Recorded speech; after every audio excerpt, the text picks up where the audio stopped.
Oh, you know what I love? Sports. Love sports. Sports. When It comes to Texas A&M. Where are you getting this information? Let me tell you. Welcome to TexAgs. I need to talk a little sports with you, Ags. David Nuño here with TexAgs Radio. Billy Liucci here on TexAgs Radio. Olin Buchanan. We will develop men, we will graduate players, and we will win championships on the field. The best way for us to win is to do it together. Do you realize everybody knows who you are right now? I think we're coming into this year with a new confidence. Schools are like, we're freaking Texas A&M, man. Like, that's about as pretty a throw-catch combo as there is. I saw the safety roll, the slot fade. I knew where I needed to put the ball.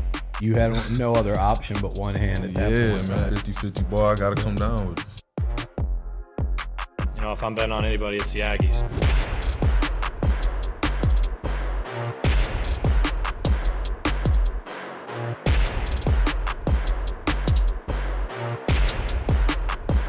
A game of streaks, I guess, if you will, where the Aggie basketball team gets cold at the wrong time. We've seen that story before.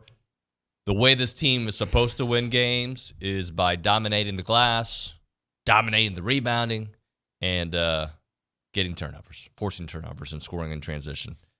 And if you're just really okay at those, sometimes you're not going to win these games against teams that are at your level, slightly below, slightly above. It's TexAgs Radio presented by David Gardner's Jewelers. Rollo Insurance Studio Go Hour presented by the Warehouse at CC Creations. I'm David Nuño, and he's Olin Buchanan. OB, man, like, I want to believe in this team because there are flashes like, oh, they've turned the corner. They've turned it. But it's almost February, and some of the issues that have popped up all year long continue to pop up in different ways, too. Yeah, that was part of a very difficult sports weekend for me. The Aggies lost in basketball. The Lions lost in football. Taylor Swift won.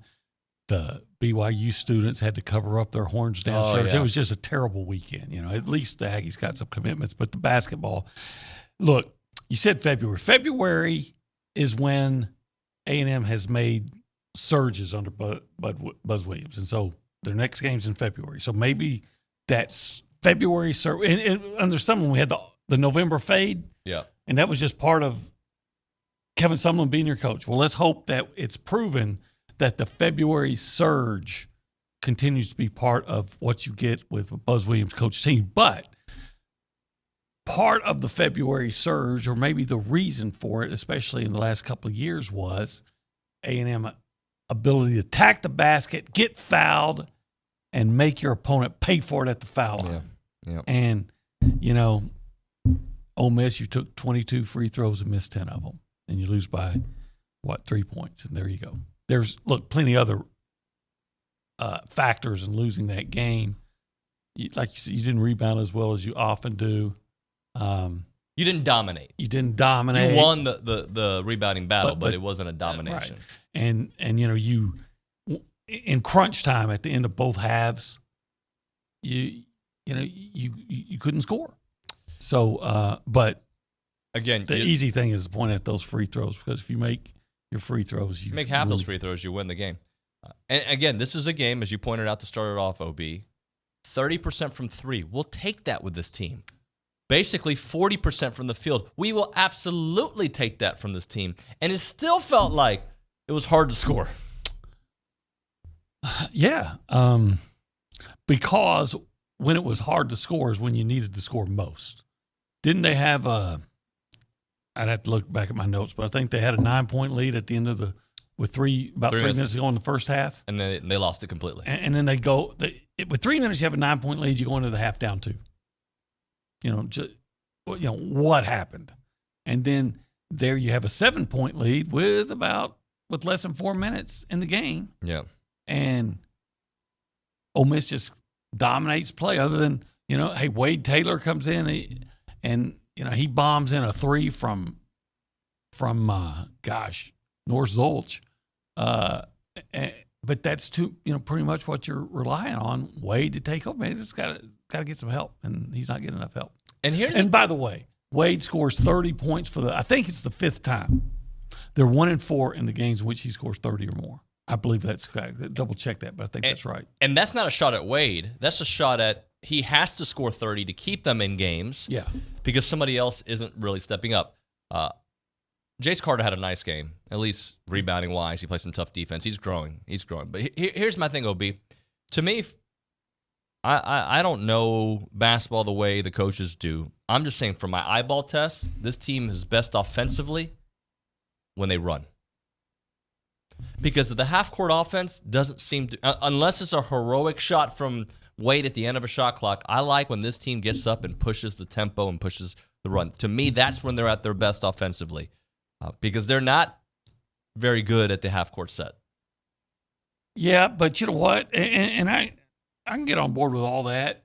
And yet I do think sometimes, and I guess it's for every team, but they get out of control sometimes and waste scoring opportunities on breaks with bad passes or what have you. But, you know, that's probably everybody. But you're right. The biggest problem, I think, is they really don't have an inside low post game offensively. Yep. What you know, your two quote big guys inside that that you look for. I mean, you don't look for Wildens Levesque, and that's he didn't play much, did he? I'm trying to think. No, yeah. But he played about 10 minutes. But there's a guy you start. Well, he's not a scorer at all. And then Henry Coleman gets you 7. Now he scored. You know, I mean, you just don't have an inside scoring. Your inside scoring. Sometimes Anderson Garcia will get a. This is the stretch where they got 4 straight offensive rebounds, and they came away with no points on one stretch.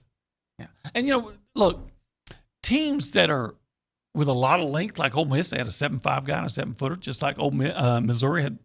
Teams are going to give A&M trouble because that makes it hard to score inside when your best inside scorer is 6'8". Yep.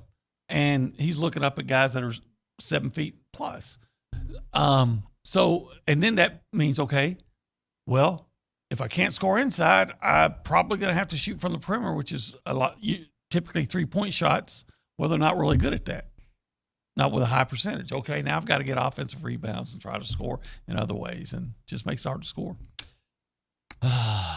And this is, again, I don't mean this as a shot. This is just Wade saves them, right? Like that he is so good for them that he saves them that really, if he didn't have some of these heroics, it isn't a one-possession game, right? Like that 3 he hit.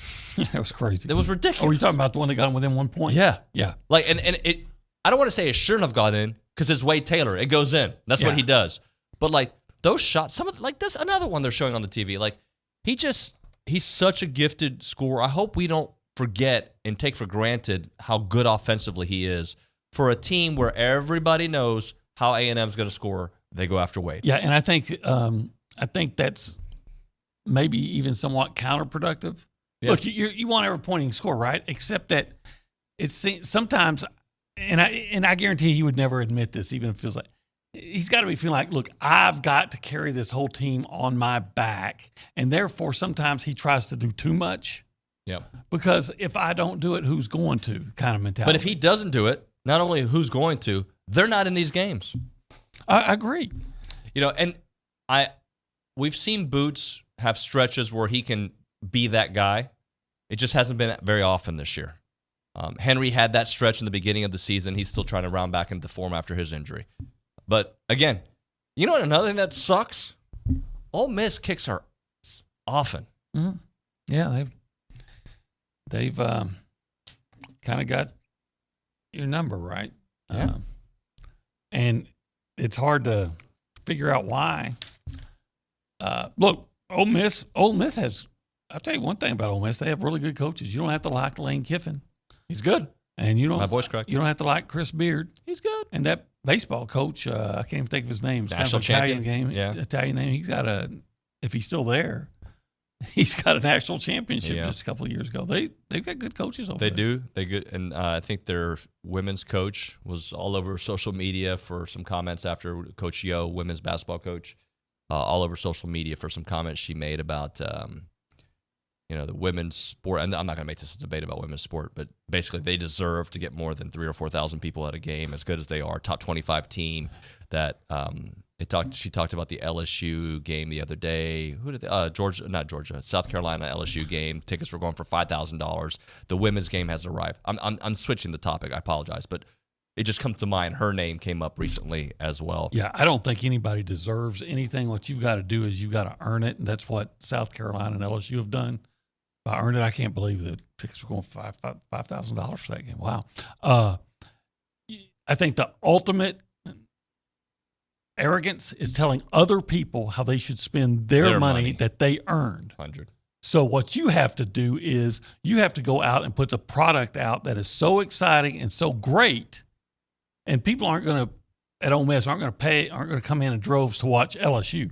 They want to go in and watch Ole Miss be what LSU is. And if you put that kind of product out, people will be there. I wonder what A&M was like for women's. I wasn't here for women's basketball. I wonder what the crowds were like that year they won the year they won the national championship. Heck yeah. I do want to go back to that shot by Jalen Murray. Holy smokes. End of the shot clock. Mm-hmm. How far out was he? Well, he's at the top of the key, maybe a couple steps back. But it looked deep. Well, I probably have the worst view in the entire arena, because if anybody stands up on the opposing bench, I'm crooking my neck trying to see. So maybe it was deeper than I thought. Twice in that game, it felt like, maybe boat race is not the right word, but twice in that game, right before the 3-minute surge, or whatever time it was at the end of the first half, it felt like A&M may not boat race, but may take complete control of this game. Twice. Mm-hmm. End of the game, when they got up 7, I told my kids, I was like, this is maybe the point where they put an end to this game. And what it was this is where they stopped scoring. No, what I thought was going to happen was he got up 7. Okay, go get a stop if you can, obviously. But you're going to put the ball in Wade's hands and see if you can't get to the free throw line. If Wade can't get, and you're going to win it there. Christopher Rosales on the YouTube page says, crazy that every year it's the free throws. How many other programs have issues with free throws? Well, it's not every year. It's not every year, because last year they were one of the best in the entire country, and the year prior they were bad at it until they were really good at it. Yeah, the February surge, so maybe it's coming. If you are a tournament team, you win those games. Now, do you lose sometimes with those games if you're a bubble-ish team? Yeah, of course you do. But you're running out of those bubbles, and there is time. The February surge is still ahead of you. But tournament teams win games against opponents that are especially at home. At home. Against teams that are in your area. A little bit above, a little bit below, you win. It doesn't always happen, but that's how it's got to be. And you look at what's left on the schedule. You got to play Tennessee twice. You got to go to Alabama. You got to go to Ole Miss. Mississippi State looks good. South Carolina looks good. You're definitely going to have to earn it. Well, they're going to earn a little bit because they get a time off. I know Buzz in the postgame talked a little bit about mental reset and whatnot. They're absolutely going to need something, right? Florida's no pushover, man. No. And here's the thing: A&M's not a pushover. Like, Tennessee knows that they have to be at their best to play A&M. The problem is things have to go. There's such a formula for A&M to win games, especially against the elite teams, and they can do it. We've seen it this year. Well, yeah, I mean, when you go out and you play Florida Atlantic, and again, Wade scores 40 or 30 something in that game, and you lose, but you have a chance to win, and UH, you have a chance to win, and Memphis, you have a chance to win. The problem is you didn't win those games, but you've come from way behind to beat Iowa State, which, by the way, they beat Kansas, so that helps A&M's resume a lot. But Buzz will tell you this: look, the close losses aren't going to help you. You got to start winning them, and if you start winning consistently, yeah, you're going to be a tournament team because you've got some good wins like Iowa State, Kentucky. But, you keep losing these close games, and I don't know how much grace that win in November over Iowa State is going to give you. Disappointing is the way to phrase this season? Yeah, I think because so. of the expectations. Yeah, I mean, you started the year ranked 12th, right? Was it 12th or 15th, something like that. Yeah. Of course, and then you say it could be worse. Look what's happened to Arkansas. Well, that's another one of those close losses. Arkansas's 1-5. And, of course, you'd be the one. You'd be the one. If you want to be a part of the conversation this morning, you want to vent, you want to tell us what you're thinking, you can do it a couple different ways. You can call us. We'll answer it on the Brian Foley Law Hotline, 979-693-1150. Do you still believe this team can have that February surge? I want to hear from you. 979-693-1150. That is the Brian Foley Law Hotline. Or you can text us on that number as well, 979-693-1150. Let's get caught up in the world. We go behind the glass and say hi to Nick Savage. Nick, good morning, buddy. Howdy, good morning, y'all. How are you? I'm good. I do have your soundbite now, by the way, David. We can play that here in a second. Yeah, absolutely. But, just a frustrating loss overall. Frustrating sports weekend, I think. If anyone, you're following Aggie-related stuff, sucks to see Dan Campbell go down. Would love to have seen them in the Super Bowl. Of course, Taylor Swift's in the Super Bowl. That's really just put the icing on the cake. She's not in the Super Bowl, Nick. Well, but they're making almost a bigger deal out of her than they are the actual team. They'll give her a ring. Just watch. She doesn't play for the team. Her boyfriend does. Well, she'll still get a ring or something. So who are we blaming? Her? The NFL. Or the broadcasters? The NFL. Rigged. I'm just kidding. It's not rigged. But, yeah. Anyways, before we move on, David, quick shout-out to Jamie Murray. She just shot her last game for A&M, and literally any graphic you see pretty much with A&M players that we use here on the show, Jamie's taking the picture. I don't know how she gets some of the shots she does, so we're going to miss her, but just what are we going to do? I don't know. I've been thinking that exact same thing. Like, how are we going to get these freaking awesome pictures that we get all the time? Like, are they going to send me, and I'll be, like, getting half the face in the picture or something? It's not going to be good. Hey, there's a gentleman behind you by the name of Cade. I want to give him his props. Duke and ball. That's all I'm saying. Did he beat you? No, but he. What was the score? I don't want to get into that. But no, what was the score? No. I just want to tell you. Okay, he's a better basketball player than me. All right. He probably should have won, and he can hoop. That's all I'm saying. What was the score? 11-5. So what he said it was? He said it was going to be 11-6. But you still won. Yeah, I won. It was. I dominated. Well, how you go 11-5 and then say he's a better basketball player than you? He's a better basketball. Nobody would pick me over him on the court. He can dribble. He can shoot. I'm just stronger than he is. That's it. Oh. That's it. It's like Shaq playing Muggsy Bogues. That's what I would say. He is much better basketball player than me. I mean that with. Nick is not. So Cade is like Shaq, is what you're saying? No, I'm Shaq in this equation. Oh, okay. He could not stop me in the paint. Okay. And poor guy went through the same thing you went through, where I would tell him what I was going to do, and that whole thing. So. Were you kickboxing? No, we didn't even warm up. We literally took 2 shots and started. It was fun, but he's better than me. I just want to make sure I say that. Luke, I don't think will be, but Cade is. So on the TexAgs basketball ranking system, we got put him Cade, number 1. David, Nick. TBD on everyone else. No, I probably put Luke above you. I'm just saying no one else has. Yeah, I'm still Anyways, gonna. We can move on. No, I'm still gonna put Luke above him.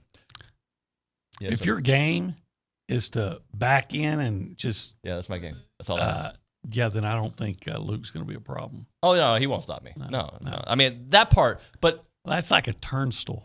But that young man, he was just missing some shots. Cade was just like he hit some. He was up 4-1. That part I didn't tell anybody. Well, I did tell people.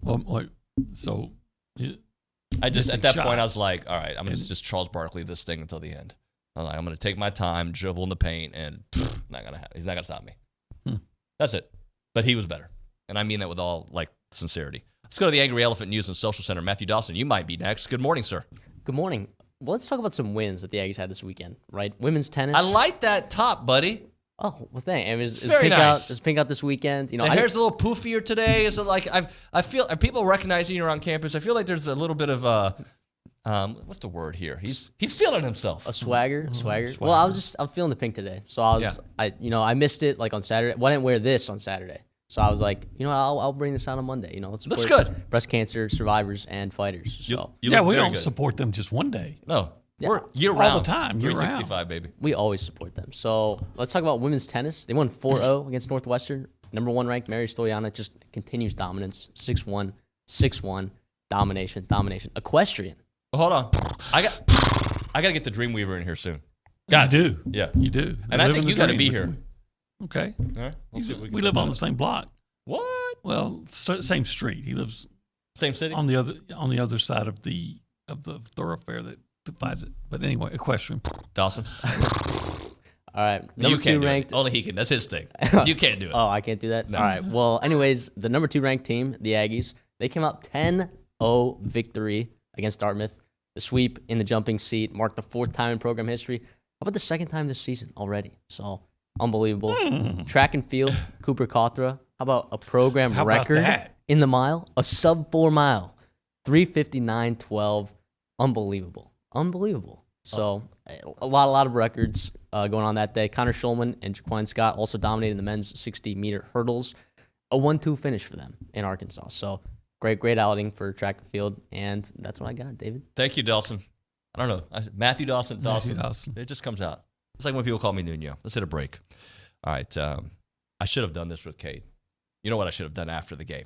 Because it was still food time. Yeah. We were having an intern meet and greet here. Yeah, no, Costa I wasn't Vita invited. was here. I wasn't invited either. But I thought maybe after we played, we could steal some Costa Vita, but it was all gone by the time. So I should have been the good boss and put my arm around Kate and said, young man, tough game. Let's go to Fargo's and eat. And he would have probably felt much better after that. I would think so. Because even if, when did y'all do that? On Saturday? Friday. At 1. Oh, you could have gotten. I think it was 12. You could have gotten the 4 seeds. I could have gotten the catfish.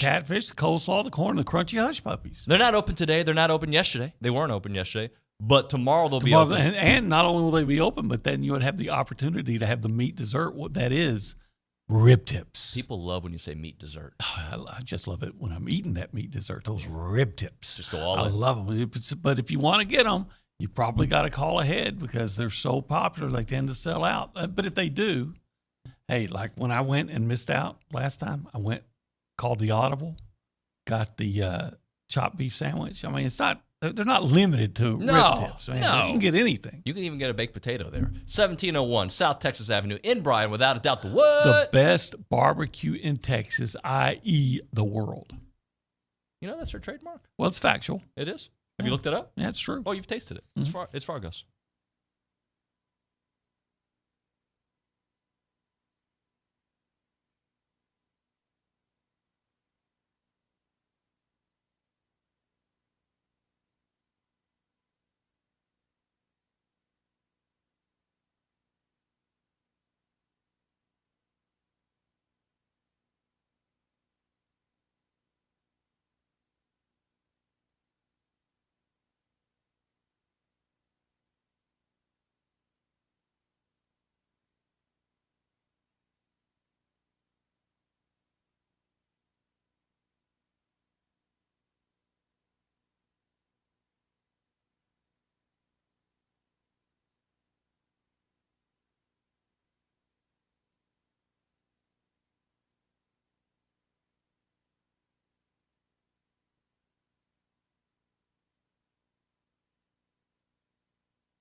And we are back, TexAgs Radio. We are presented by David Gardner's Jewelers. We are here in the Rollo Insurance Studio. It is the Go Hour, presented by The Warehouse at CC Creations. I'm David Nuño, and he is Olin Buchanan. I know I need to do this more often. Dalton, a long time ago, says you should say what day it is. That's what they do in radio, right? Like, today is Monday, January 29th, 2024. Can I... they need to know the actual date. So a lot of people don't know what day it is. Yeah. I mean, they don't know. Not be on Monday. They need to know the actual date. They don't know. Huh. It's amazing. We live in a world now that, like, if I don't tell them, they're like, it might be Wednesday. You mean like everybody in the world doesn't just pick up their phone and see what date? Nope. They don't look at weather. They don't. They need the radio announcer to tell them. All like weather, I just got to go outside and look. This is true. It was a little cold this morning when I went outside for the first time. It's amazing the things. I guess this comes with age and wisdom. Oh, you want to know what the weather is? Let's go outside and see. After living through the Jimbo experience, I appreciate Dan Campbell going for it on fourth downs. I know a lot of people are second-guessing it, but I think you got to be true to yourself. And if that's who you've been and it doesn't work, then tip of the cap to the San Francisco 49ers. I want to dictate the tempo. I don't want the tempo dictated to me. Yeah, I disagree. I think there were some times that that going for fourth down is fun and exciting and ballsy and all those things, and I like it. There are other times that I think you need to be conservatively smart. Now, and I think so I think Dan Campbell had a 10-cup moment. I don't necessarily think – I'm not saying you need to do it all the time. I'm okay with doing it is what I'm – there were times when early in the game when he went for it on fourth down and he got the first down, they went and scored touchdowns. Yeah. And I was – all right, when they went for it in the third quarter – now, all right, let me say this first of all. I do not know because I don't know enough – Lions football to know how accurate their kicker is. Yep. All right. But when you're in the third quarter and you have an opportunity to kick a field goal and give yourself reestablish a 3-score lead, a 3-score lead. Now, if he's saying, okay, my kicker, because I guess the field goal at that time would have been 47 yards. My kicker's erratic at beyond 45, and therefore I think the percentages of me getting 2 yards for a first down are greater than my kicker making a 47, 48-yard field goal. All right, I get it. But if I got a chance to have a 3-score lead where my opponent has to score 3 times to beat me, right? I think if it's a realistic field goal, I think I got to take the field goal. Because then if I was a Detroit guy, media, I would ask Dan Campbell, you didn't take that field goal that could have given you a 3-score lead. Did you just feel like your defense could not protect a 3-score lead? And with that secondary, which was abysmal, maybe he doesn't think they could. I got the kicker's stats. This season, he only attempted 1 field goal between 40 and 49 yards. He made it. For his career, he is 37 of 48 from 40 to 49 Yeah, I think yards. I would have had to kick the field goal. And then in the fourth quarter, when they went for it and didn't get it, you kick a field goal, you tie the game. Yeah. So what happened was by not converting. Now, look, if he converts, everybody's saying, hey, that's great. Look, what a riverboat gambler and all those things. I always say, yeah, gambling's fine. But as they say, those huge casinos and hotels in Las Vegas weren't built by people winning. All right? Sometimes you win, but I think you kick the field goal and tie the game. Because if you do, there at the end, you're trying to force overtime instead of getting in a place where you have to score twice. Yeah. And then I thought he should have kicked the field goal early because, hey, you got to, because you had to score twice. So kick the field goal and then see if you can't leave yourself enough time to get a stop, or if you don't get the onside kick, and then see if you have enough time to go down and maybe pull it out. Let me read this real quick before we hit a break. And I know usually, Dawson, you handle this, but I'm going to handle it right now. Rick Griffin, there on the text line, listening to David and OB on board a Princess cruise ship just 20 miles east of Grand Turk Island. Kick him. Man, he is living the life. The only problem I have with all that is why does he listen to us when he's – man, I'd be I'd be basking in all kinds of things. But I appreciate that. I guess that's how important we are. Well, we need to demand raises. Hold on. When people will go on, what's it like, Turks and Caicos out that way? When people will go on a cruise and still to these great locations, and still listen, and still have to listen to us, we're underpaid. Well, Obi, let me just make sure you recognize the situation here or understand. It's Aggie athletics that are the important thing here, not us. Apparently he's not reading 12thman.com. Not yet. He's listening part of his morning routine. Hour. I don't even know what time it is in Turks and Caicos right now. What time do you think it'd be? Oh, it'd probably be something similar to Eastern time. So, 9:32. Yep, 9:32. All right, let's hit a break here. We'll talk a little bit about your favorite team, the Fighting Taylor Swifts. And I've got we teased it on Friday. We were going to get into it on Friday. Do you remember the topic I was going to ask you? Coaches with something to prove in 2022. Something to prove, so we'll kind of go through some of those names and see if you can come up with some other ones as well. We'll get into that. Right now, though, we're talking about the Association of Former Students. Do you know someone, or are you someone who is a graduate from A&M in the last 12 years? Are you leading by example in business and in service? Well, if that's the case, the Association of Former Students would like to invite you to nominate yourself or someone you know for the 12 Under 12 Young Alumni Spotlight. Each year, the association recognizes a dozen Aggies who have graduated within the last 12 years for their business accomplishments, civic or military service, philanthropic efforts, and outstanding representation of A&M's core values of excellence, integrity, leadership, loyalty, respect, and selfless service. Previous year honorees have included leaders in business and higher education, architects, petroleum engineers, nonprofit executives, physicians, veterans, and members of the U.S. Armed Forces. 2024 nominations close on Sunday, March 31st. Be sure to submit a nomination soon. And to learn more about the recognition to submit a nomination, visit tx.ag/12under12 nominations.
And we're back.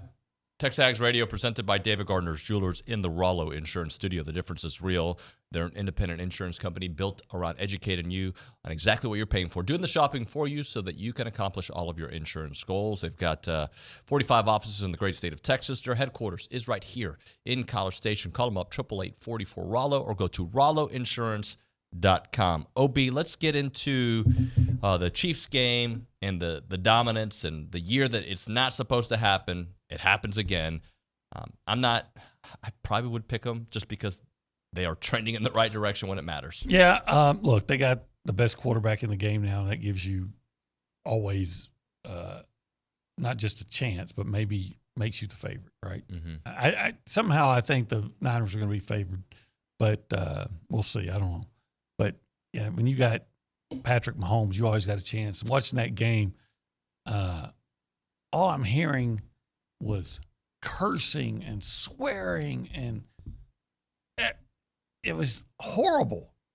And then I said, Irma, you need to calm down.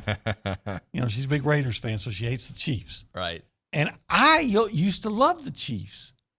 They started in Dallas. That's where they began. Dallas Texans. Yeah. So I shouldn't say I love them. I kind of liked them.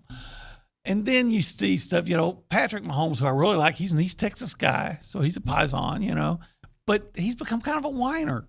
Yeah. And I don't like that. Though. He's a great player, but his persona now, because he's coming to a whiner, I think it makes some people start to not like him as much as they used to. Kelsey, I think, is an easy guy not to like, especially when he does the stuff before the game. I don't know if you saw it. He kicked the ball away and threw the helmet away from the guy who was stretching, the kicker. Stuff like that. And then you add in the whole fascination or whatever, the over hype, the over coverage of Taylor Swift. All of a sudden it's not a football game; it's a circus and things like that. I like to see the crazy fans. If you're going to show the fans, I want to see the guys that are always out there outside when it's when it's snowing and the guys are ripping off their shirts, and the people that are honest to goodness and invested in the team. If you want to show a crowd shot, that's who I want to see. Yeah. Well, it doesn't bug me. It's whatever. Like I think it becomes too much of a story. I don't like when the Sports Center has to show her. That's what I'm talking about. I don't mind in the game, like, oh, Travis Kelce scored a touchdown, show the family. I'm fine with that. That part doesn't bug me. But, dude, he's still not there, obviously. But when people were saying, will Mahomes ever catch Brady? I was like, shut up. Like, what Brady did. And I'm not saying he's going to, but good God, he's getting close. I asked Shireen that question if she thought if the Chiefs had beaten the Bucs. I watched that week. I said, do you think he'll pass Brady? She said, no, I don't think so. And of course not. 5. But now had he won that, he'd have 3 with a chance to win 4 this year. And he's still, what, 28. 28? 28 years old. So he's probably going to play for another 10 years. This is his 4th Super Bowl appearance. He's won 2, might be 3. And I got to tell you, I'm going to be rooting for the Chiefs for all the things I just said about not liking them, because as a Cowboys fan, you just detest the 49ers. I hate them. Yeah. They don't bug me. I hate them. Well, you're not a Cowboys fan. I hate them. Did you hate Joe Montana? I hated him. Did you learn to appreciate him after? No, I respected him. Yeah. And in sports, I think you can all agree. Sports hatred is one of the great compliments. Sure. My dad, for instance, rest his soul, was he was a huge Texas fan. He hated Oklahoma for a long time. He didn't care about A&M until Jackie Sherrill became the coach and A&M started beating Texas on a regular, and then he hated A&M. Yeah. It's funny how things can change. Yes, that's the way it works. So I hate the Niners. All right, let's pay off the tees. Let's get into coaches with something to prove. I wrote down 3. Okay. All right. I think Deion Sanders has something to prove. Okay. All right. He's had all this hype, and he's got all these recruits and all these transfers, and it's all about him. His son's just bought him a mansion. Must be nice.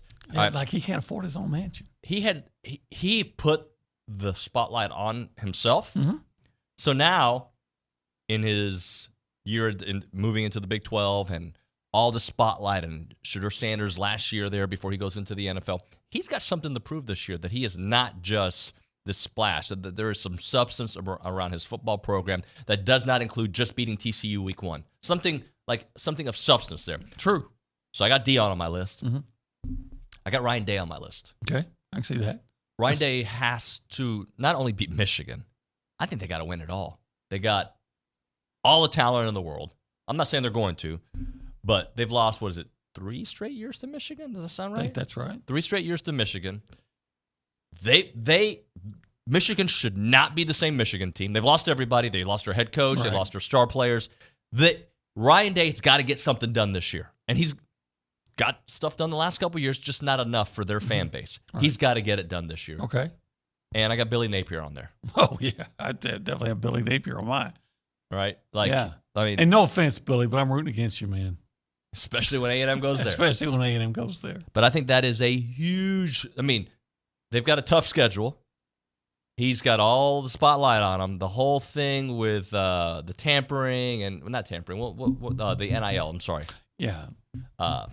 When they offer kids tons of money and then when – didn't have the money to back it up. Yeah. This is a huge year for Billy Napier. Those are my 3 coaches with something to prove in 24. I know there's more, but those I just came up with 3. How about the dubious Cuban Mario Cristobal? Mario. Everybody keeps talking about how good he is. What a great coach. What a great coach. Not only is he, I think, 12-12 in the last 2 years, but at least he'd be 13-11 if he knew to take a knee. Oh, yeah. When the other team, can't, has no timeout. Coaching malpractice. Oh, it's stupid. Yeah. So, is anybody, really, think about it, is anybody more hyped that's done absolutely nothing? I keep hearing about how good at least. Before this season that we just had, I would have put Sark on that list. But he did something huge this year, so he's off that list. Lane has done great stuff. I'm trying to think. Who else would be on that list beyond Cristobal? I got a few for y'all if you'd let me chime in here. Nick Savage, welcome to the show. Come on in. Would you say Kalen DeBoer has a lot to prove? He obviously can do it at Washington in the Pac-12. We know that. But can he do it in the SEC? I don't know if year 1 he has something to prove. He will to his fan base. But I think year 1 for Kalen DeBoer at Alabama, there's a little bit more grace beyond especially the fan base. with the scattering of talent that left because Nick Saban's no longer there. But I think it's a good one, yeah. And then 2 more, I guess, and probably similar answer to what y'all just said, but the 2 new SEC coaches, Sark and why am I blanking on his name? Brent Venables. Brent Venables, which was going to be one of mine until he's got something to prove until Nick interrupted. So, Mike, sorry, because at Bye. I'm kidding, Nick. It's they won 10 games last year. I think it was about as soft as a 10-win season as you can get. And yeah, they're going into the SEC, and quite frankly, I think Texas looks like they're storming into the SEC. To be honest, Oklahoma looks like they're kind of wading into the SEC, and they're not playing great. So I think that's a fan base that definitely has demands. And I was going to say Napier would have been my 3rd one. So if I had to, if I had to call an audible. Why not Lincoln Riley? Oh, yeah. Heck yeah. Year 3? Year 3, and now they're going to the Big Ten. No Caleb Williams? Yeah, and you got to you're going to have to play tougher opponents now. Yep. Because people. I was laughing the way people were pumping up the Pac-12 this year. Oh, look how great they are! They had 2 good teams. When we come back on TexAgs Radio, maybe 3. Arizona was okay. I'm going to read Calvin's message now because I don't know exactly what he's talking. I just want to make sure I research what I said so we can address when we come back. Calvin on the TexAgs chat says, Nuño, when have you seen this team that you're describing show up in SEC play? They lost to a bad LSU team at home, lost to a bad Arky team on the road, lost to Ole Miss team at home. That's 3 huge losses in the first 7 games. I will address that because I don't think you're wrong, but we'll talk about it when we come out. I don't want to get too much time. Right now we're talking Heritage Films. That's Chance McClain's company. They make documentary films. If I got my dad in the hospital. My mom's she's struggling right now, and we want to be able to like have these conversations with our kids about all the times that we had with my parents and all the great stuff that they did. And I've told them, and my parents have told them, but those stories get lost through translation, and it becomes a game of telephone. The story's not exactly the way it was. That's why it was one of the brilliant things we did with Heritage Films. Like, we got all these stories about my dad's time in Cuba and how he met my mom and all these wonderful things that he has gone through. And now we have that story forever, right? So my kids not only got to watch it on the big screen with my dad and my mom and my brother's family, not only that, they also get to watch it later on in life and share it with their kids. That's the beauty of a heritage film. It is a documentary film that you can keep for generation after generation. And Chance McClain, very creative, did that for us and was awesome. There's also the Yearflix option, which is more of a 20-minute video. So the heritage film's about a 2-hour documentary.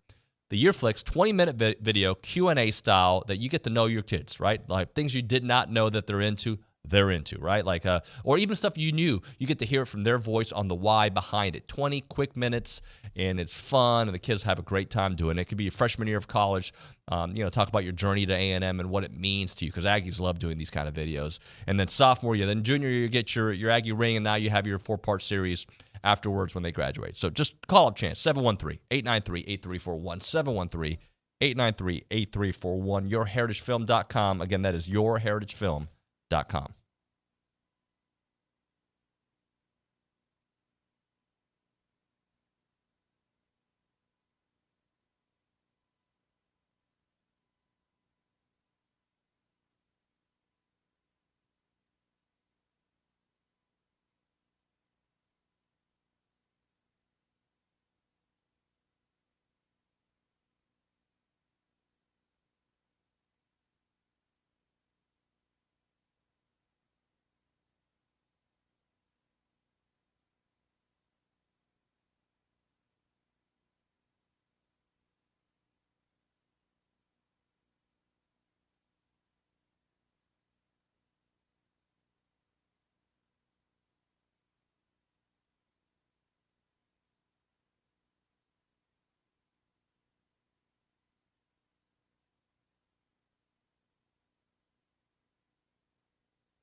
Go Hour, presented by the Warehouse at CC Creations here on TexAgs Radio, presented by David Gardner's Jewelers, Rollo Insurance Studio. All right, Mr. Dawson at the Angry Elephant Youth and Social Center.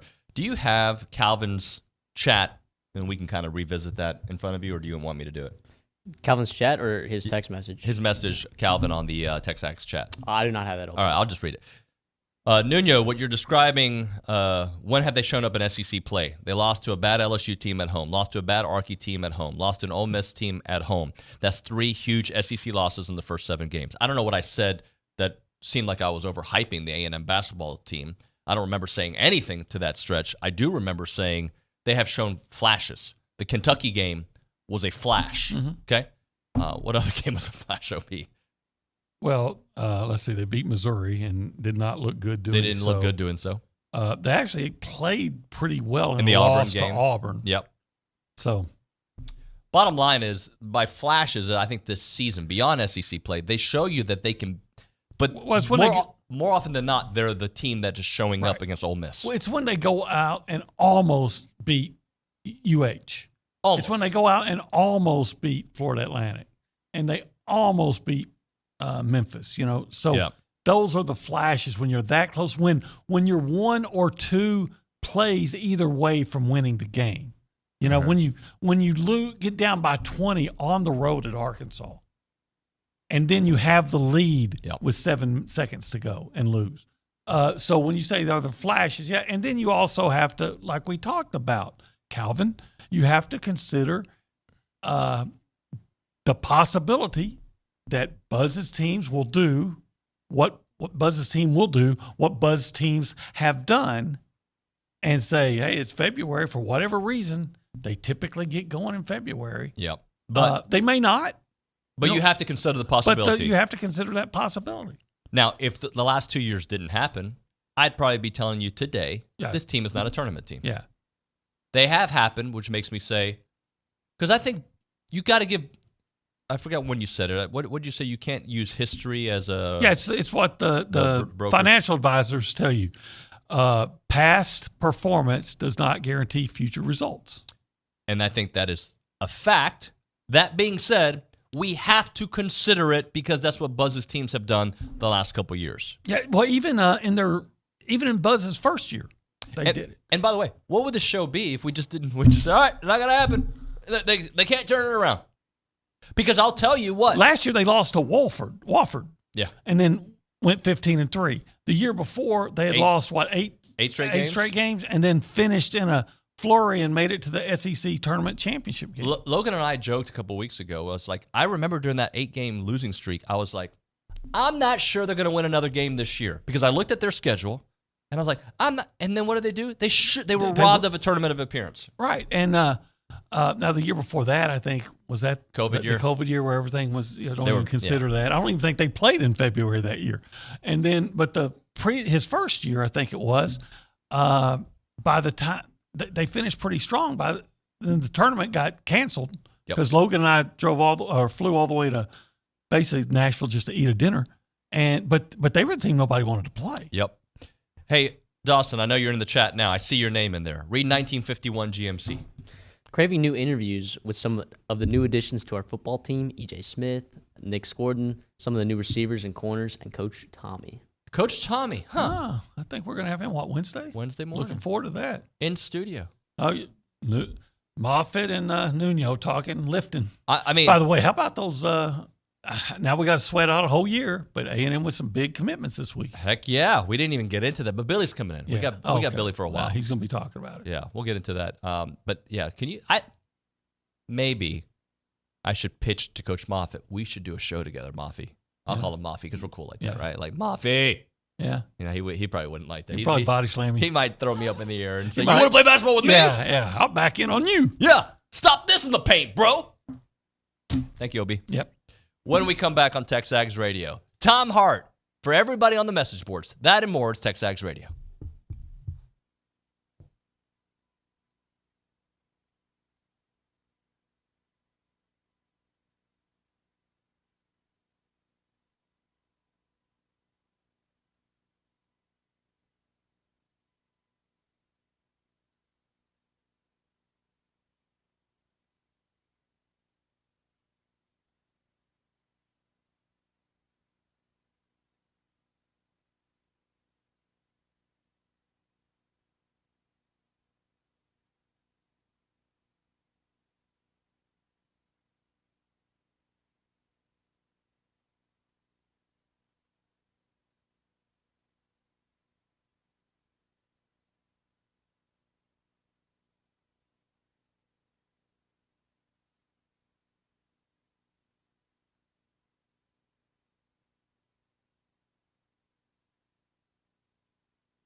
We are back here on TexAgs Radio. We are presented by David Gardner's Jewelers in the Rollo Insurance Studio. Let's go straight to the Brian Foley Law Hotline, where we're joined by Tom Hart. Tom, good morning, buddy.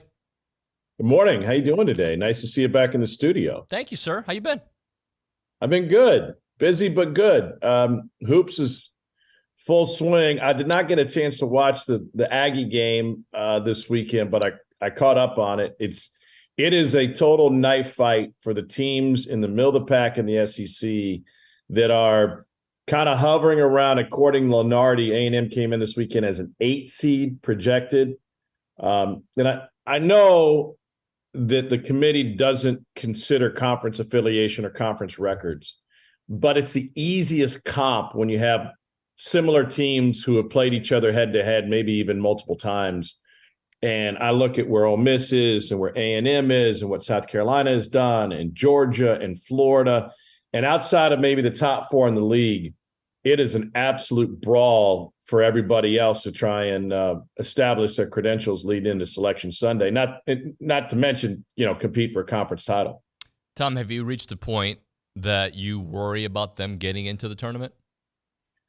Well, I do. And I think there's legitimate concern because of what we've seen offensively.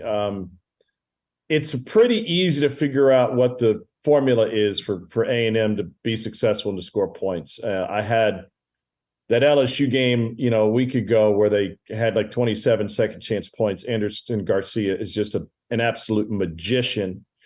And with the way, Taylor was more efficient this weekend. He shot the ball well. Boots did not. Was not efficient. So you got to really rely on the offensive glass. And Buzz talked about this after the game. You also have to protect your own defensive glass. So if it's one thing to get 20 offensive rebounds, but if the opposition gets 16 or 17 and you're only +3, you're not creating that many extra possessions to then make up for a poor shooting percentage and being inefficient in terms of the shots that you get up. Listen, the resume is good. I was just going over the resume for A&M and the opportunities that they have left. Still 2 games against Tennessee, Bama, Auburn, and Kentucky. Those are all quad 1 opportunity. Oh, the Kentucky game was already happened. Sorry. Who else is left here? They got another Ole Miss, a Bama game twice against Tennessee, Vandy. So they got some games left, some tough ones. Yeah, there's plenty of opportunities, and then Mississippi State, Florida, and South Carolina at home right now are quad 2 games. But the way those programs, this is what makes the quad system really confusing, right? But Mississippi State, Florida, and South Carolina are all teams that then could become quad 1 games if they continue on their trajectory. South Carolina especially, they're having an awesome year. They've got an opportunity tomorrow night. I'll have that game in Knoxville against Tennessee. They're really playing good basketball right now. Talking to Tom Hart here on TexAgs Radio. Tom, give me your thoughts on consistency in the lineup when it comes to Buzz. All teams need it, right? But I feel like the way Buzz builds teams, it's a process throughout a year and an expectation that this guy's going to do this guy's going to do that. And with injuries, no marble, all the things, it really affects the way they do their business. Not making an excuse for it, just the reality is that's how they build their team. Yes, and the knowledge of not only whether or not I'm in the starting lineup, but when I'm coming in the game, so I can plan for that and be mentally prepared. But the reality is, in this day and age of college basketball, there is more shuffling and moving for the average team than we've ever seen before, and there's a couple of reasons for that. The number one reason, and I'm not bashing on it, but it's the transfer portal. And it's more roster turnover than we've ever seen for most teams. Now, A&M, this doesn't apply to the Aggies as much as it would. For example, the number one example this year is Arkansas, right? You bring in that many new players who have expectations or perform somewhere else. I just saw Memphis yesterday. They brand new guys who were dudes at the previous spots, including David Jones, who's 5th in the country in scoring, Javon Quinterly, who was at Alabama and former SEC tournament MVP. So coaches need to get to know their teams in the first couple of months of the season. And what I've seen is that there's a lot more shuffling. There's a lot more in and out. You have the typical, guys get in the doghouse or get in trouble or whatever it might be. But I think there's a lot more transition from a lineup perspective than we've ever seen before, because players don't know each other as well. It doesn't bother them as much, but the coaches really don't know who these players are and what they're going to do when the lights come on. And then to complicate matters, and Buzz does a great job of this, it's not just plus minus. There's so many analytics that go into it. But who plays well together and who gets us to where we need to be, and the evolution of that team and the lineup. I think if you can be consistent with it, that means you have dependable players where you know what they're going to bring you, good, bad, indifferent, otherwise. Like if you can predict what a player is going to be night in and night out consistently, that's a huge advantage for a coaching staff. Tom, we had a college football question that started Friday, but we didn't get to it till today. Which college football coach this year do you think has the most to prove? And I'll give you some of my list. I gave a couple names out there, right? I gave Ryan Day because of Michigan not being the Titan that they were last year, in the last couple of years beating them. I have Billy Napier, has a lot to prove out there. Who else did I have? Do you remember who else I had on that list, Dawson? I had one more on there, but those two for sure. Alabama's got a new coach. I'm not sure if you're aware of that. But I don't think he's got as much to prove outside of the Alabama fan base in year one. I think for them, they always have something to prove. Yeah, I think the program, I hear what you're saying. I think that program comes with such expectations based on what Saban has built and the long anticipated, changeover. When's he going to step down? What's it going to look like? Who's it going to be? Is Dabo going to take the job? These conversations have been going on for, 5 or 6 years. Even those that followed DeBoer inside college football that know what a great job he did at Washington and before that, I think look at it critically and say, okay, well, this is a different animal now. Washington was one thing, and you built an incredible program and you brought in great talent and you won. Now, can you do it at the biggest program out there? Napier has a lot to prove from a job security standpoint. The expectations of Florida, there's no doubt about that. I've been neck deep in college hoops this weekend. Michigan still doesn't have a head coach, do they? The rumor is that the offensive coordinator is going to have it handed to him. Is that right? But they haven't named anybody. They have not named him, no. Okay, well, whoever steps into that, they've got a lot to prove. Even and I guess it depends. It's semantics at some point, right? Like how you phrase the. No, he's been introduced. Excuse me, he was introduced. He was. Well, he was. Yeah, okay, he was. I knew he was going to be introduced, but no, he was introduced. Well, there's a lot of expectations. You've got a lot to prove there, and I think one thing that once again I've been neck deep in hoops, but one thing that he is going to have to provide and prove with all of this stuff that was hanging in the air over Harbaugh's head, excuse me, from an NCAA standpoint, you got a guy that was in the program the whole time that all those things happened. So, how are you going to run your program? What did you learn how Jim Harbaugh ran it? How are you going to do it differently? And how are you going to win games? How are you going to continue to beat Ohio State? So there's no rest for the weary, man. That's a great question. And I think the list could be as long as the day is long. There's a lot of people out there based on expectations from fans. Tom, there's a name that I had forgotten whenever I asked you the question, but Deion. I feel like Deion, he beats TCU. Everybody thinks he's all world. They have a horrible season after that. All the flash, the substance, the mansions, the sunglasses. I think he's got something to prove. He's a fantastic experiment in fan and media thought and presentation, right? That was all style and no substance this year. And people that knew the game and knew what his roster looked like, especially on the line, said, hey, hold up, pump the brakes. They don't have the depth to survive the season and continue this and to keep rolling. And then wasn't he named Sports Illustrated Man of the Year or something like that? The accolades that he's pulled in are not equal to the results And that's how these guys are judged and should be judged. You're paid to win games. You're not paid to get headlines or sell sunglasses. All of that plays a role in recruiting, right? But recruiting only matters if those recruits, as everybody knows, help you win games. So yeah, Deion's on that Mount Rushmore too. Talking to Tom Hart here on TexAgs Radio. As a Chiefs fan, I don't you think that Andy Reid for a long time was considered overrated? Now he's considered underrated. Like the journey that they're on, yes, with the right quarterback, but so did Bill Belichick. Like, when you've got the right quarterback and you are great at what you do, it changes your narrative. 100%.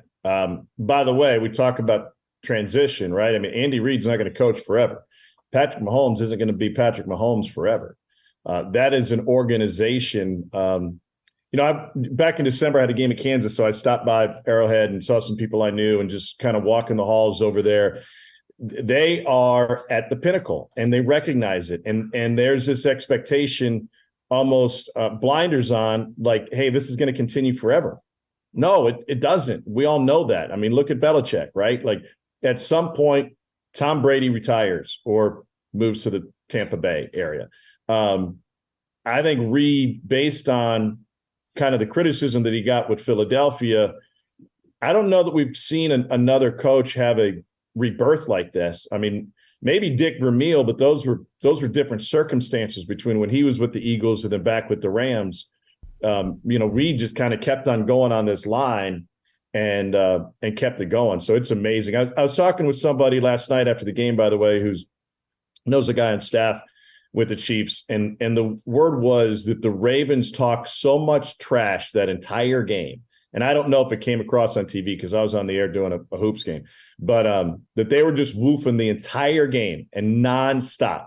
And so there was this sense among the Chiefs program, like, hey, not only did we win the game, but we shut those guys up, which was, that's a whole nother level. But hey, by the way, how about Lamar's reception on that tip pass? Holy smokes. I mean, if they win that game, that will go down as a lost play in the annals of NFL history because they lost. But if they win that game and they win the Super Bowl, we're seeing that play, for the rest of our lives because it's such a great example of his athleticism, number one, but also his ability to make plays and the reliance they have on him to try and move the ball down the field. His receivers were horrendous yesterday. What does it say, though, about this Chiefs era that even on the year that they're not supposed to go, right? Like, it was a down year. That's what it felt like, right? The defense wasn't living up to the hype. Mahomes was having a nice year, but he keeps losing guys. Kelsey's with the Swifts, and it's a whole storyline there. Yet they take on the best team in the AFC. They take care of them from a defensive standpoint, and then Kelsey and Mahomes do what they do. The receivers couldn't catch a cold in the first 3 months of the season. I was at the Bills game where Kelsey threw the lateral, Tony lined up off sides. They just were mistake prone, and there was some sort of lack of attention to detail. And I think it all started with that wide receiver core, but Mahomes never buried anybody publicly. He never got on their butts on the sideline. He never overreacted. He was just calm and steady and provided great leadership. And I think what you're talking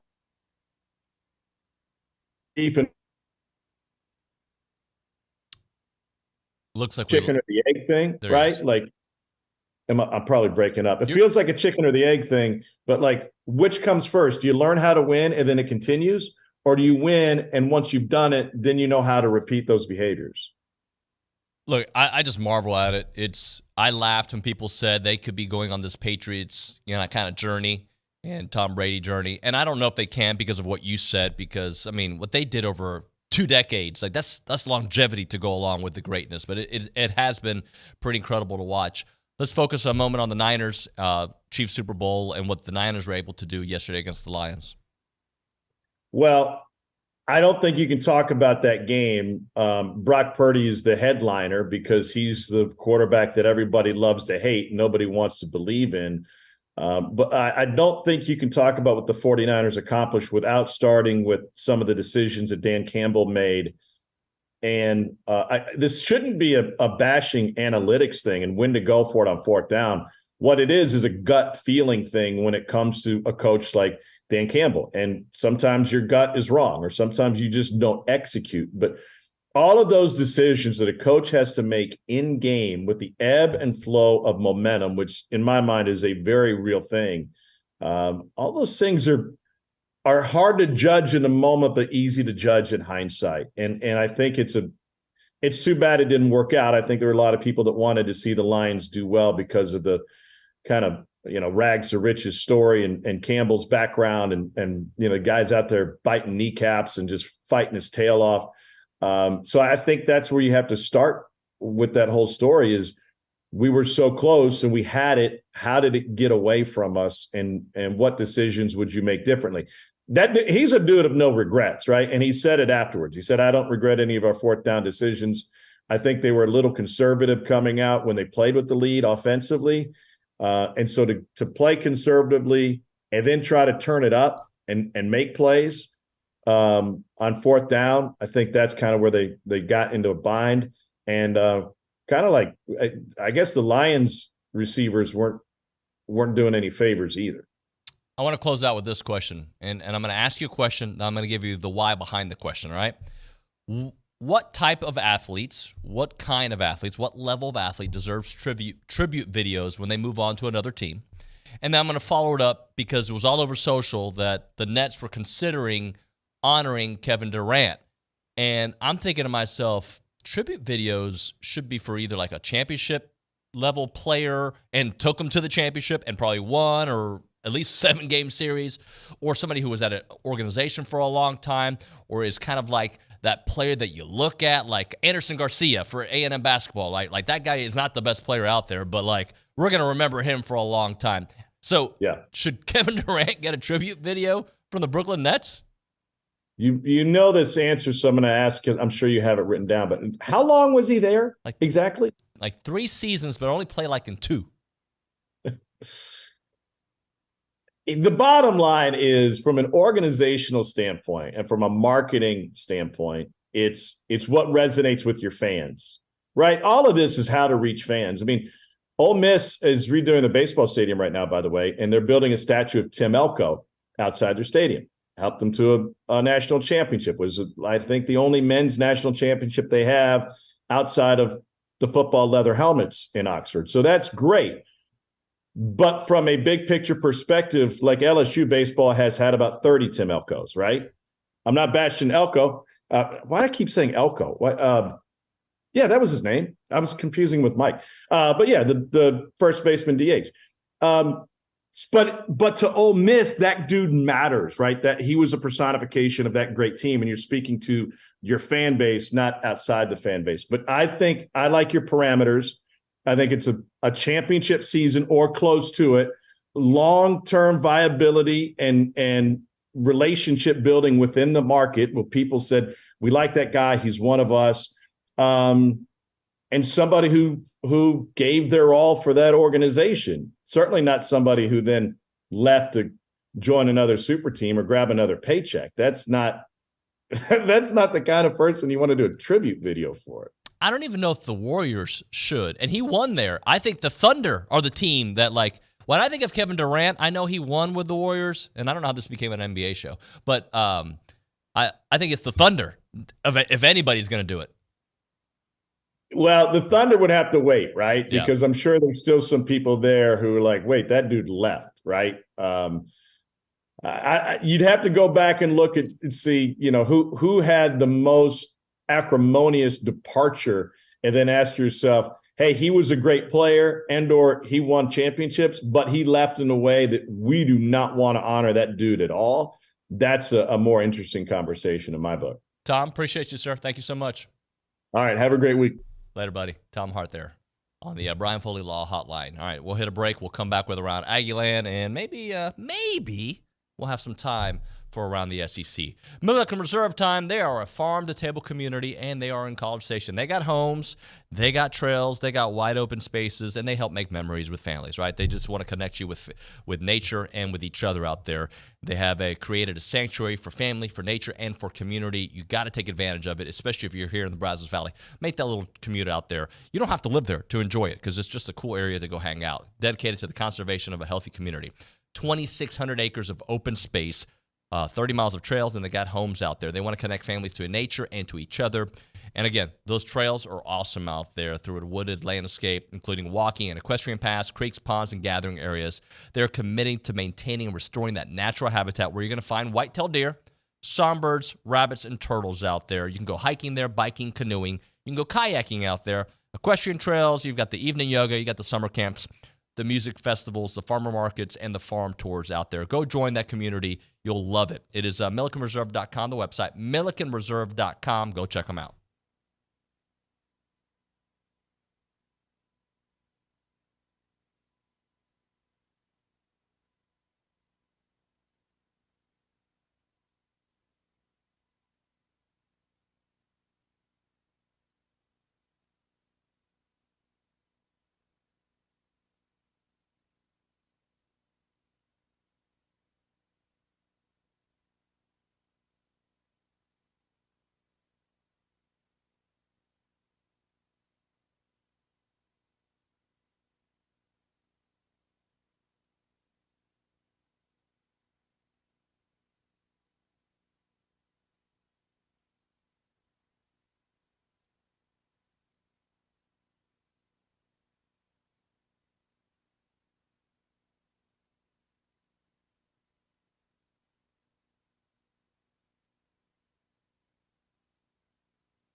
And we are back, TexAgs Radio, presented by David Gardner's Jewelers, Rollo Insurance Studio. It is now time for one of our favorite segments with one of our favorite people, Around Aggieland, presented by Normandy State Bank. Normandy State Bank, rock solid banking website, normandystatebank.com. Where's Richard? Oh, it's Kay.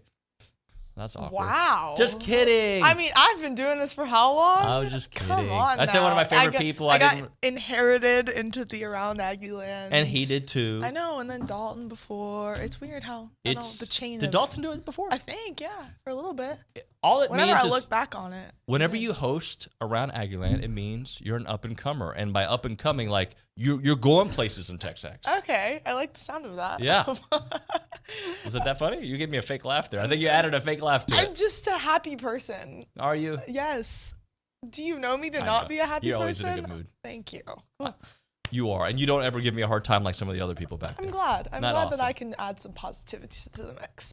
Well, what do we have going on in this segment that we call Around Aggieland? Yeah, so let's start off with some football recruiting. Mike Elko nabbed 2 2025 commits from Texas. We welcome Kelvion Riggins, a Forney linebacker. He is one of the biggest defensive enforcers. He began his high school career at Dallas South Oak Cliff, and then transferred to Forney for the 2023 season. As a junior, he recorded 101 total tackles, 11 TFLs, 6 sacks, and 12 quarterback hurries. Those are some good numbers to help Forney to a 13-2 record and second-team All-District honor. So glad to have him. We always love linebackers here at A&M. And then as well, Dejon Petaway from my neck of the woods and Katy, but went to Katy Pato. Yes. Hey, the Katy Pato, that train is coming in strong to Aggieland. He is the 3rd commit of the 2025 class and also the younger brother of A&M linebacker Damian Sanford. So another Aggie bloodline keep it in the family. I love Family it. times. Also, Bronny had the chance to interview his coach, David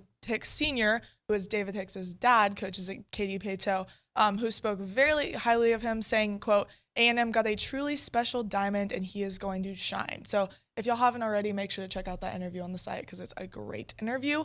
Moving on, unfortunately, Texas A&M basketball shot just 12 of 22 from the charity stripe on Saturday as the Aggies suffered a 71-68 home loss to Ole Miss.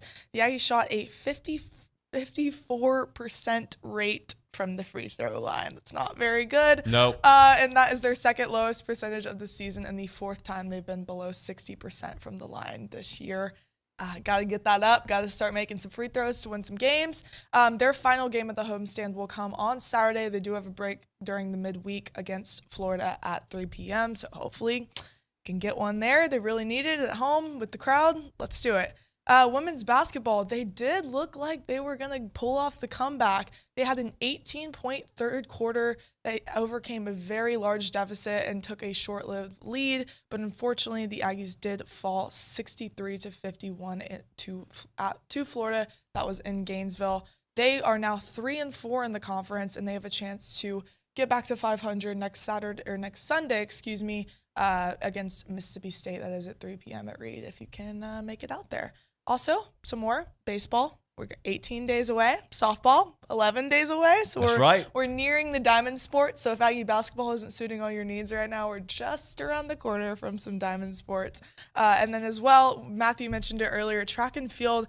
The last day, the men had quite a day with Cooper Cawthra running the 2nd ever sub 4-minute mile in program history. That's quite the accomplishment, and then as well as Connor Schulman and Jaqualian Scott dominated the 60-meter hurdles as the duo finished 1st and 2nd in the event, and they were separated by 1,000th of a second. So good to see some Aggies dominating, and hopefully those hoops can start getting some wins rolling. Let's hope so. Okay, great job. Thank you very much. Of course.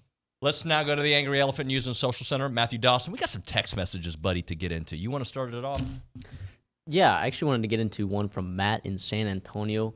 He said, I would swap out Ryan Day for Sam Pittman in regards to coaches who have something to prove in 2024 for next year. Any thoughts on that? I don't even know if he's got something to prove. He's dead man walking, right? Like, it's almost like Billy Napier. So I agree with you, Matt, that he's one of those. I think depending on what your standards are for your university, right? Like, Ohio State fans this year are expecting not only to win the Big Ten, to not only go to the playoffs, but be in the national championship game and probably win. So that's why he's got something to prove. His margin of error is so small. If Sam Pittman goes from, what did they win, 5 games this year? Does that sound right? Maybe. It might have been 4 and 8. Okay. To 8-4, does he keep his job? I don't know, right? Like, That'd be double the wins. And I don't know if he keeps his job in that situation, right? So, yeah, you're right. He's got something to prove, and he could be on that list. But I don't know if I would swap him out over Ryan Day. I think different fan bases have different expectations, and he's got something to prove, no doubt. But I feel like he's at the end of that. So unless he wins, like, he's got to go 9-3 for me to think he would be able to keep his job at this point. Same with Billy Napier. Maybe Billy can get to 8-4, but I think Billy's got to go pretty close to 9-3 to be able to keep his gig. But again, you got to see how the storylines play out. What I tell you in January, injuries do play a part, but 3 years into it, and this would be 4th year for Sam Pittman, you got to get that done. What else, Matthew? Jim from Temple actually messaged earlier. He sent a link to an article saying BYU students were wearing the T-shirts at the basketball game where it said horns down, and they were asked to remove them. That was at their home game, right? That was at their home game. So But let me ask this. I know we're down on Texas on it, and I think it's ridiculous.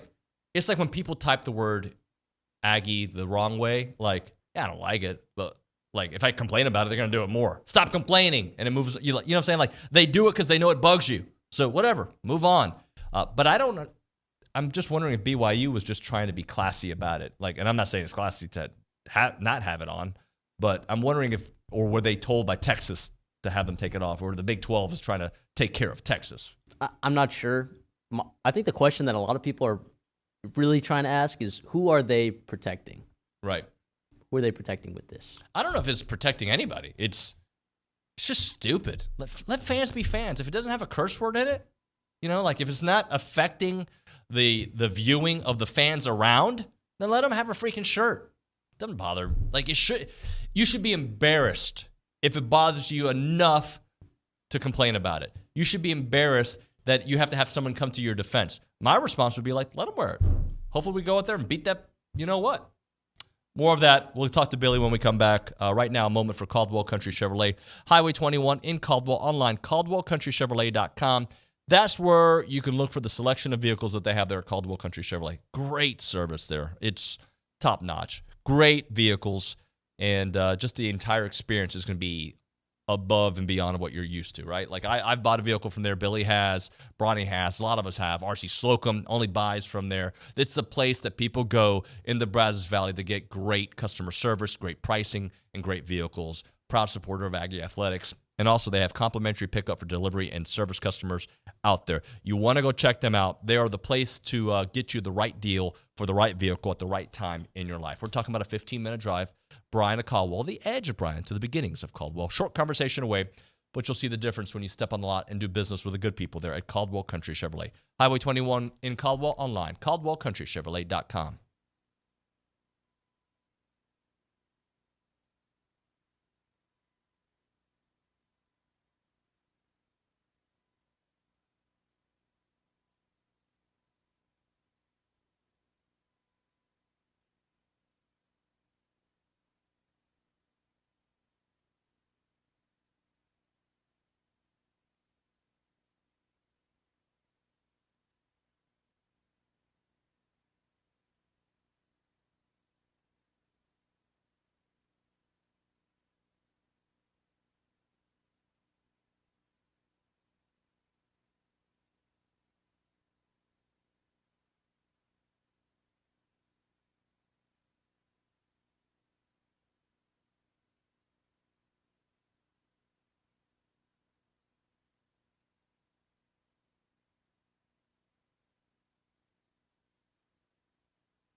Hey, everybody. TexAgs Radio. Sorry, I was on the phone with my brother trying to get a catch-up. You need me to take it for a second? Well, I was just going to say we need to call Billy. He'd send me a text during that conversation with my brother. Gotcha. So just Sorry getting about a family update. So if we can call Billy. It's TexAgs Radio presented by David Gardner's Jewelers, Rollo Insurance Studio. Appreciate everybody listening in.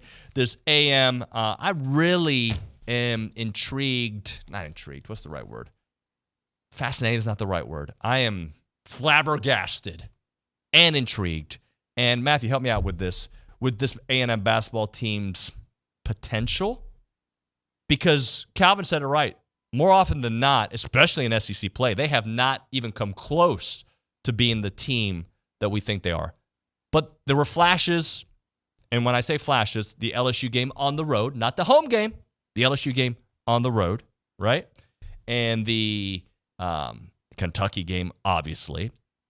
The Auburn game, and I think there was a text that came in about Auburn not having any quad one victories. Is that what it said, Dawson? That is what it said. Yeah. I'm not sure if that's true. It could be. I'm not sure. I haven't double-checked that. Whatever it may be. But Auburn's legit, right? They are a legit team. So I say all that. I'm fascinated because if we use the copy and paste formula that I like to use, like, well, this is what they do at this time of year, and, the February surge that Obi was talking about, it makes me wonder, potentially, like, maybe they will figure it out. But I understand why people don't like to hear the maybes and the ifs. But that's all we got, guys. Because if not, it's like, well, this is who they are. And by the way, it feels like this is who they are because they've done it for such a long time. Let's go to the Brian Foley Law hotline. We got so many different directions we can go with Billy this morning. Billy, good morning, buddy. David, what's up, buddy? So I was going to start off with Dan Campbell with you in the Lions, but since I was talking basketball there, I'm at a point where, like, you are who you are at this point of the season, except when it comes to Texas A&M basketball, because they do often, the last 2 years, found their stride here over the next couple of weeks. That being said, the season's been disappointing. That's the only thing I can really say about it. It has been disappointing to this point.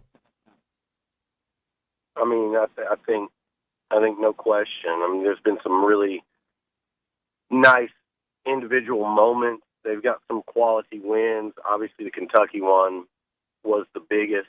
And they don't have too much outside of that. I know they got some that look better on the resume than others, but they've had a lot of chances to beat good basketball teams. And with, in fairness, I have not checked SMU in about 10 days, 2 weeks. But outside of that Kentucky game, they really haven't.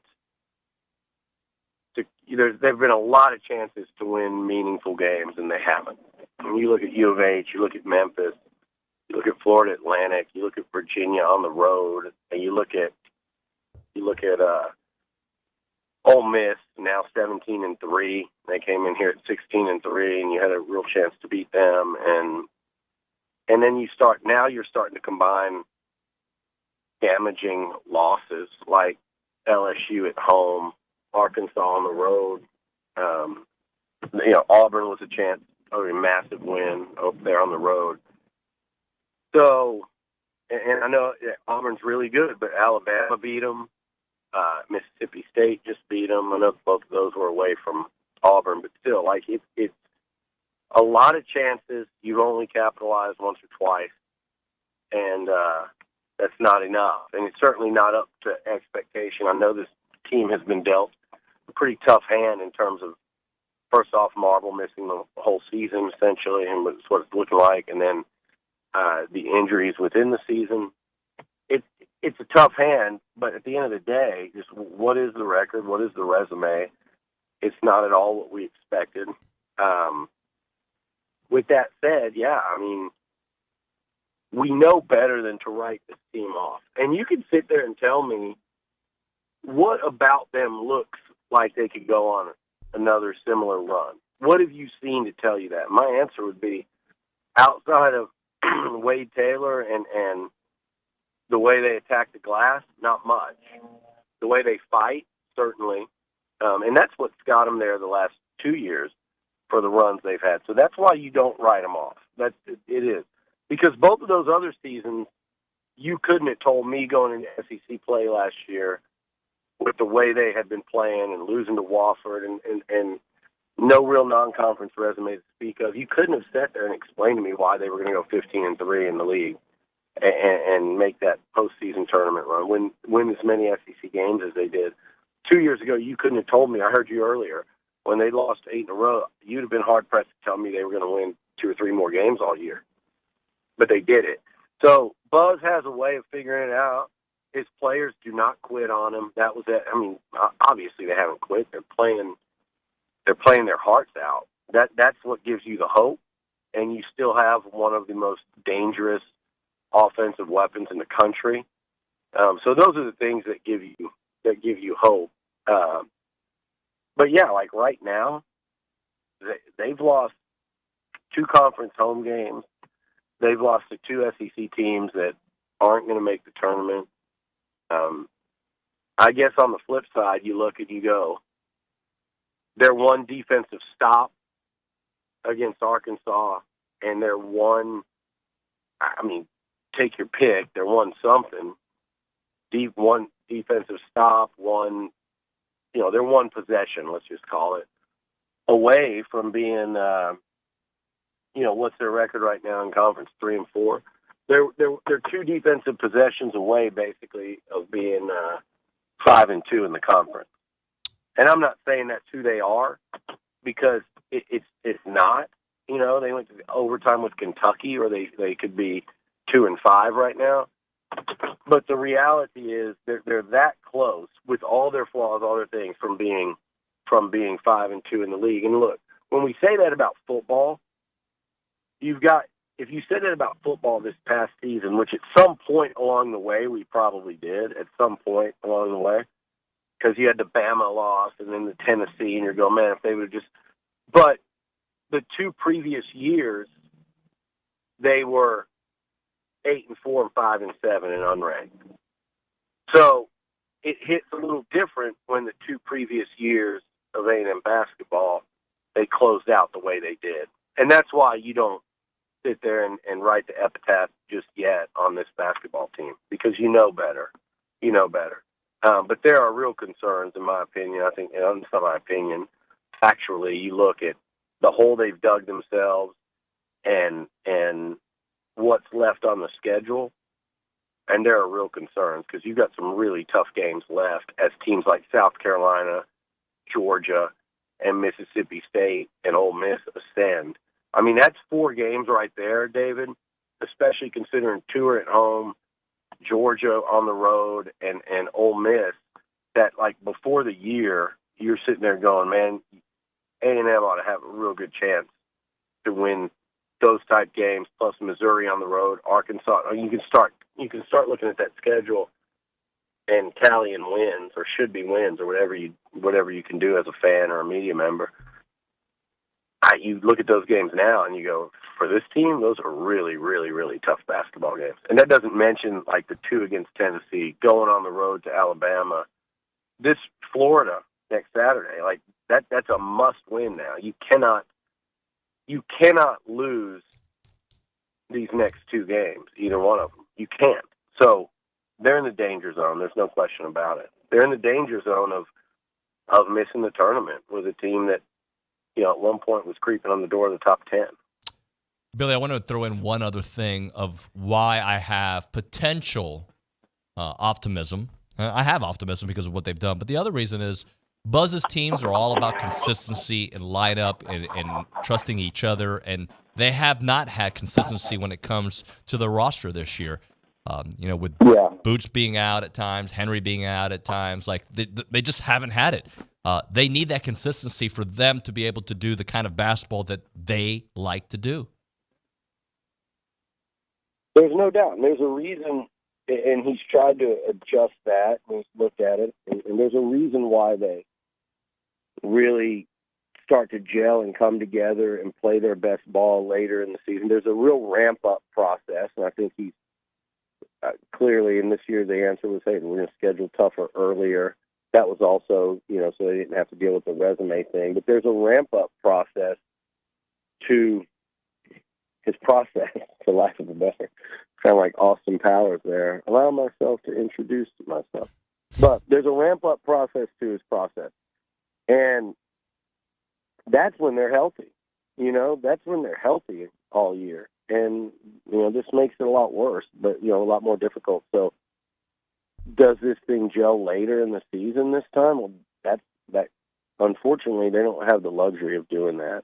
I mean, it has to start now.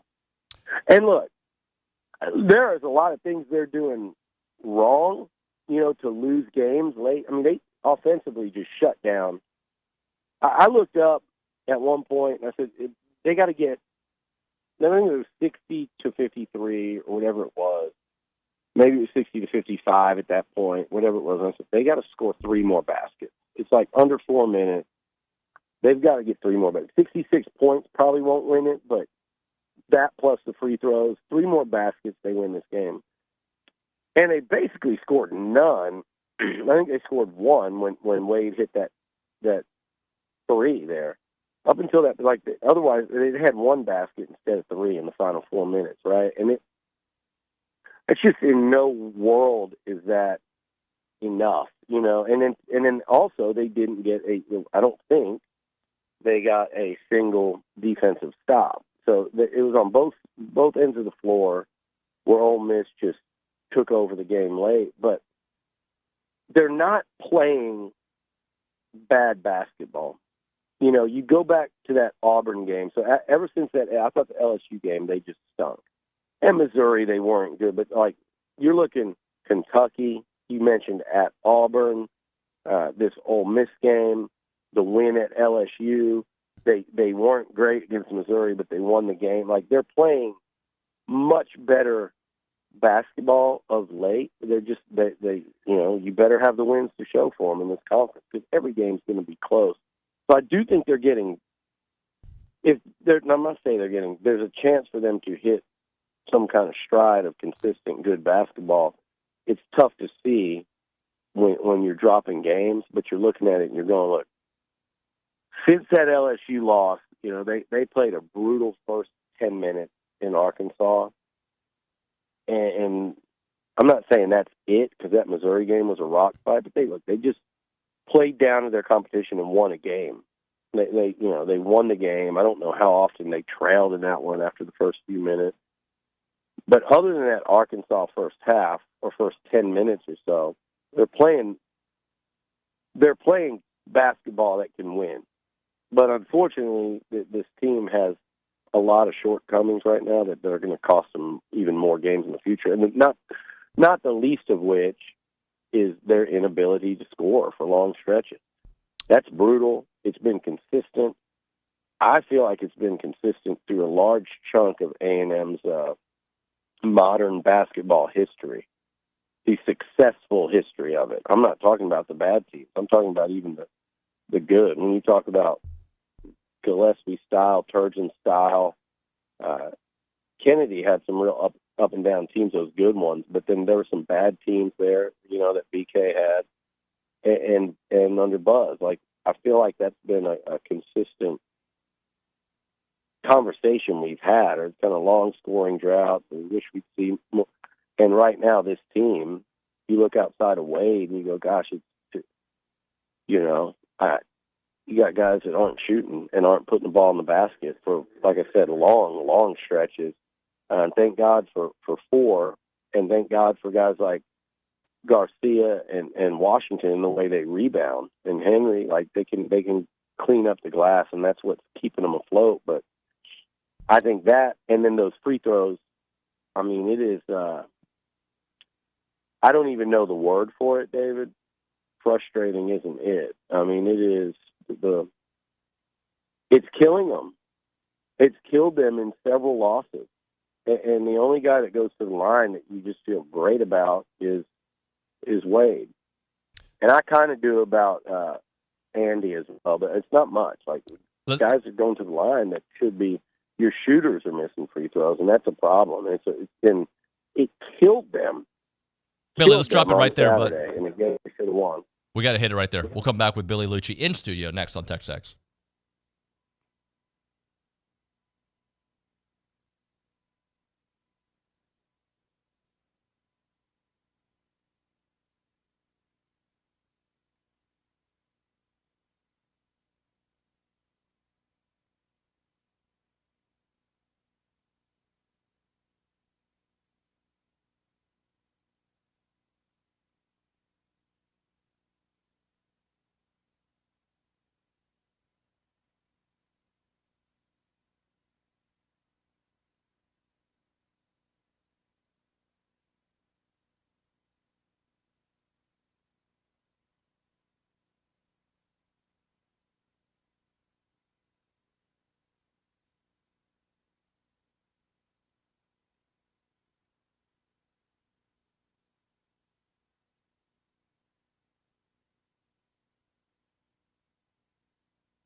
Longest segment of the show here coming up. TexAgs Radio presented by David Gardner's Jewelers, Rollo Insurance Studio. Matthew Dawson at the Angry Elephant News and Social Center. Matthew, how much time do you think we have until we have to hit a break, if you were to guess? My guess, 20 seconds. Nope. Longer than that, buddy. Longer than that? Try again. How about 50 seconds?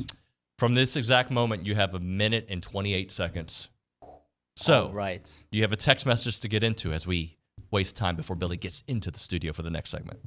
Well, I guess Edward and Austin says everyone should reset their expectations, or should have reset their expectations with all the injuries in the absence of Marble.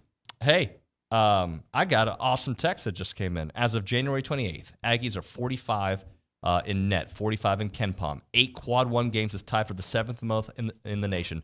4 quad 1 wins is tied for the 6th most in the nation. Wins are over number 10 Iowa State neutral, number 38 SMU road, number 68 Ohio State road, and number 23 Kentucky. Wade Taylor leads the SEC in full scoring this season at 20 a game. Number 2 in SEC only, 24.4. Leads the SEC only in steals at 2.3. Anderson Garcia, if I have time. I do have time. Leads the SEC in rebounding for a full season. Basically, we don't need to cry home just yet. We've got some good stats. Billy, we're about to hit a break. So don't say anything because it will take you an hour. We don't need to cry home. I don't even know what that means. means. I don't either, but I like it. We don't need I to like cry home. We don't have to cry on our way home. It's a good outfit. I like the way you look today. You like it? Yeah. Good. All right, more of we got that. A lot to discuss. And I'm sorry I didn't read your original Lions, text. Chiefs, recruiting. We'll do Buzz. Guess what? Don't say another word because we got to go in 5, 4, 3, 2, 1. We'll be back.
TexAgs Radio presented by David Gardner's Jewelers, Rollo Insurance Studio. Got Billy Liucci in the studio.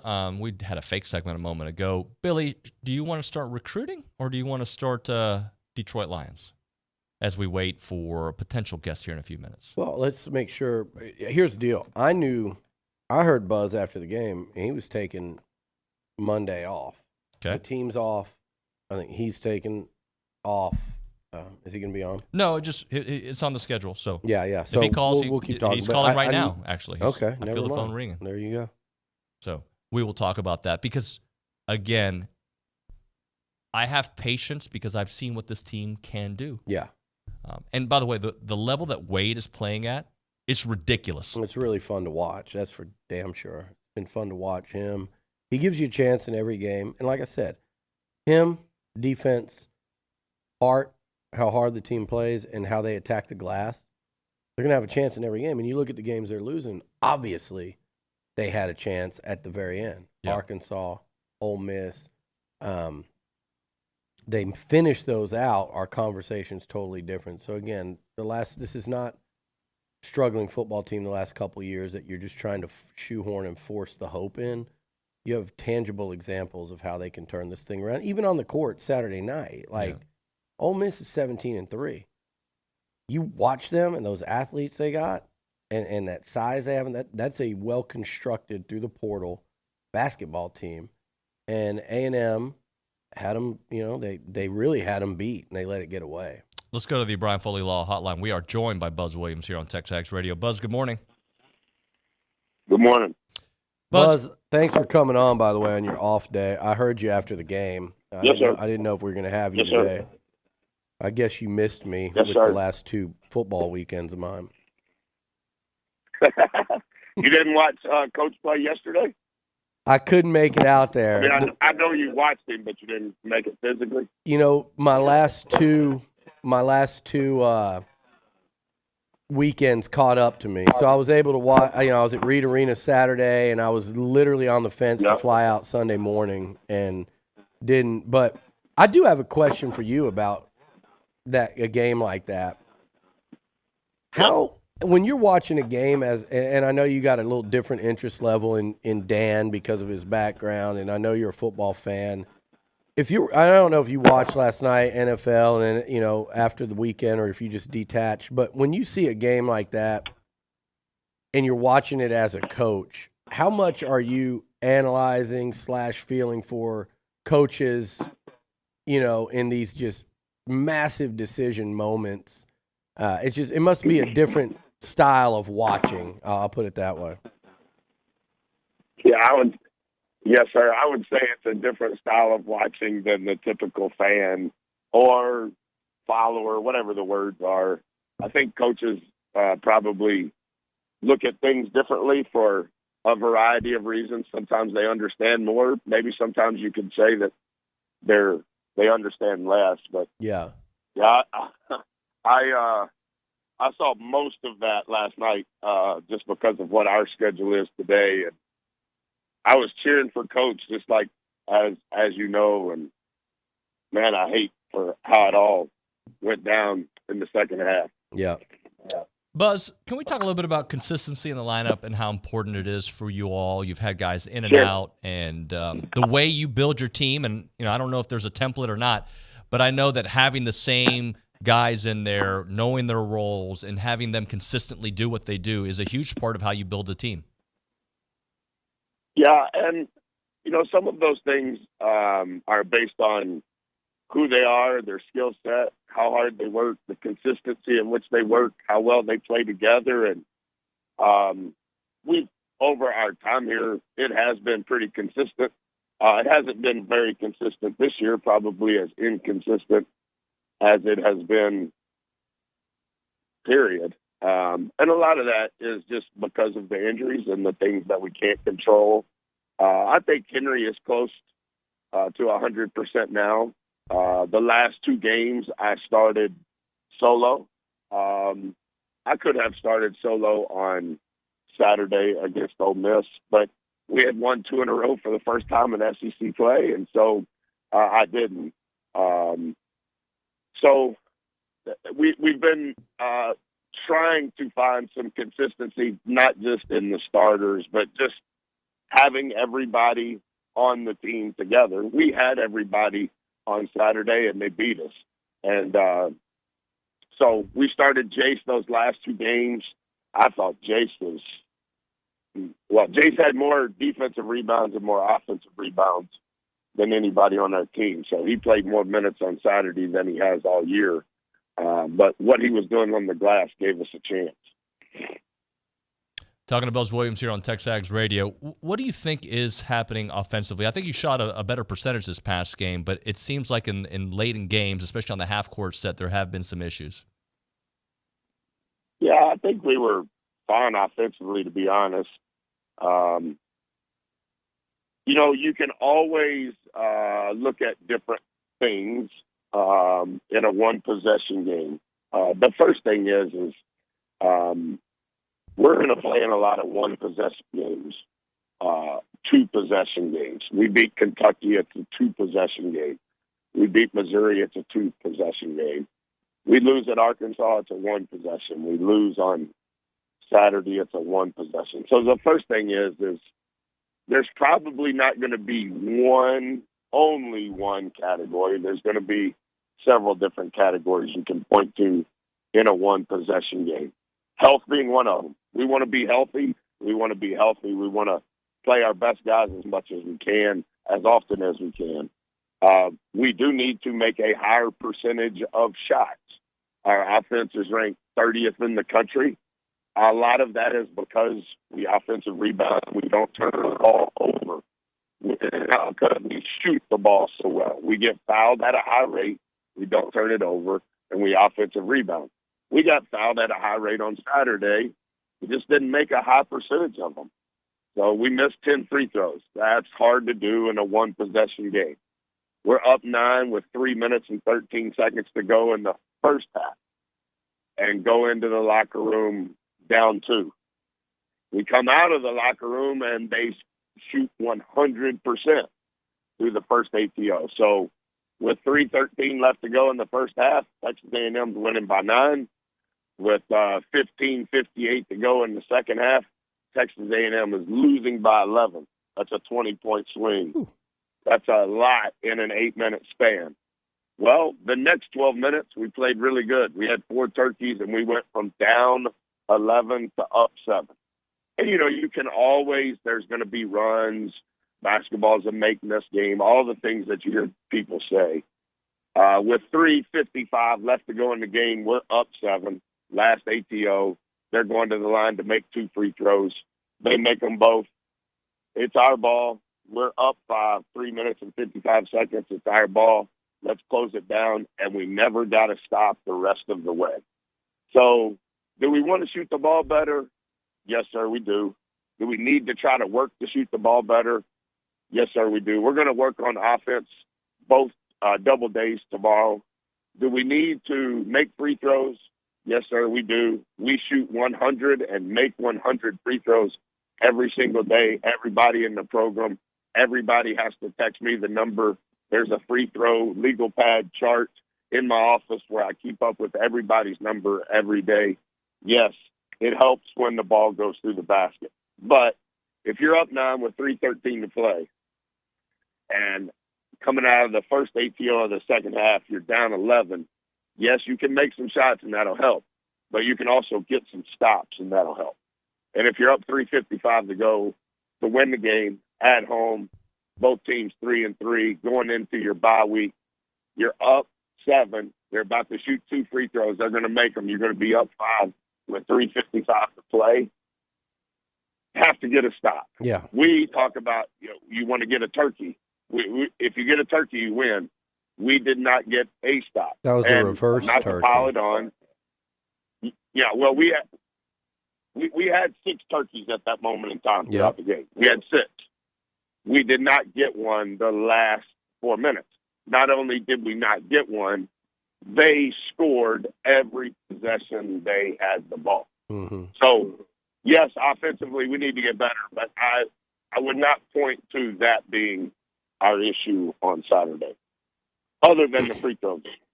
We talked earlier, Buzz. We've talked a lot about it. When, 3-4 in the conference is not what you guys expected. We've been down this road at different points of a season, each of the last two, and watched a Texas A&M basketball team hit a hot streak, hit its stride, and it happens all across this conference every year. I mean, it's the nature of the competitive. Like you said, you're gonna play in 1 or 2 possession games. Guess what? Like, for the fans wondering, most teams are going to do that. This conference is too competitive. But there's a different kind of formula, it feels like, each of the last 2 years for when you guys got hot. In order to really turn it on for this team, I think you kind of just answered a lot of that as I was sitting here waiting to ask it. But is there any one thing that you're looking at and go, look, we need to do this, and if we do this, I'm confident that the rest of this will take care of itself? Or is it just we need to hang in there and keep fighting? We're going to have to hang in there and keep fighting because we have no choice but to do that. Mm-hmm. We made some ball screen coverage changes, Liucci, 3 games ago that I think have really helped us. Yeah. We have been forcing more turnovers. That has really helped our defense. We have been defensive rebounding at a really high rate, higher than any team that we've had since we've been here. But we did not do that at a very good rate on Saturday. And the margin, because it's so invisible and it's so thin, you're trying to not necessarily have a secret recipe. You want everybody within your program to know, this is what we need from you. This is why we're doing it. Let's walk through it. Let's write it down. Let's watch it. Let's practice it. Let's play it. Let's do all that we can for us to continue to improve. And in some regards, I think I know we're 3-4, and I will accept that. And we will be judged I will be judged in accordance with my record. I understand. Yeah. But we've improved in some categories. And if we would have won the 1 possession game and you're 4-3 instead of 3-4, you feel a little better, a little different than you do about yourself now. We just got to continue to fight, and we've got to continue to scrap and claw for those inches in different categories of things that we know that we can improve in. And like we were first in the country in offensive rebounding. We were second in the country, or second in the league in defensive rebound percentage. And that had really brought up our defensive numbers. Mm-hmm. And we didn't do a good job of that on Saturday. And we need to stay with that. We need our defense to finish the possession with rebounds, and we didn't do that. We didn't do that enough on Saturday. Buzz, when are you all at your best offensively? Is it when you're out and running? When do you feel that the team is its best offensively? Yeah, the numbers would fool you on that. If you look at the analytics of the first 6 seconds of the clock, the next six we call gray, and then the next 6. Normally, every team is going to be better the first 6 because normally that's coming off a live ball turnover, a broken floor situation. And most teams are not going to be good in the last 6 seconds of the clock because, for whatever reason, you've held the ball that long. I think where we're best is in the gray, is what we call it. Like, it's semi-transition, the floor's not set, it's semi-broken. That's numerically when we are at our best and when I think other guys are able to maybe have a shot created for them, if that makes sense. And then I think probably what we do best offensively is we don't turn the ball over, and then we're number 1 in the country, and when we shoot it, we go get it. Talking to Buzz Williams here on TexAgs Radio. How do you feel Boots is coming along after missing some time early and now having some of his consistency back in the lineup? Yeah, I thought he had his best week of practice this past week. I think he's back to being able to do it physically on a consistent basis over and over and over, whether that be practice and or games and or the week that this brings each week. I do think that he's back 100% physically, mentally, emotionally. And I think even his teammates knew that he had a great week of practice last week. I mean, he was moving faster, better, more confident than he has in a long time. So we're thankful that he's back and thankful that Henry's, I think he's back, and we just need to have good health the rest of the way. Last thing for you, wait for a moment. We talk about him so often, but just sometimes he makes those impossible situations so possible. What is it like to watch him do that? Yeah, well, we should never take that for granted, and I try not to. But to your point, like, you got to do that. Like that's not a choice. Like, like he made that three. I think that put us down 1 there at the end, and you've seen it so many times. And everybody has a different plan. They're playing boxing 1 on him. Everybody does something different. And we've encountered all the different things that teams are going to do against a good player. We've seen them all. And it's almost like we've seen them all so much that it's just like, hey, they chose this one today. All right, let's go to this. And he's so comfortable within all of that, if that makes sense. And he's okay with what they're doing to stop him, and he still understands no matter what they're doing, you still got to be great for us to have a chance today, and that's what he's been doing. I think he's averaging 5.5 defensive rebounds for us. To your previous question, that allows us to play a little faster. When Ford gets a defensive rebound, we're probably going to score in the first 10 seconds of the shot clock because it's not a forward that got the rebound that has to pass it to him. That's an area that we've really been concentrating on as far as Ford being in a position to get a defensive rebound. I think I'm almost positive he got 6 on Saturday.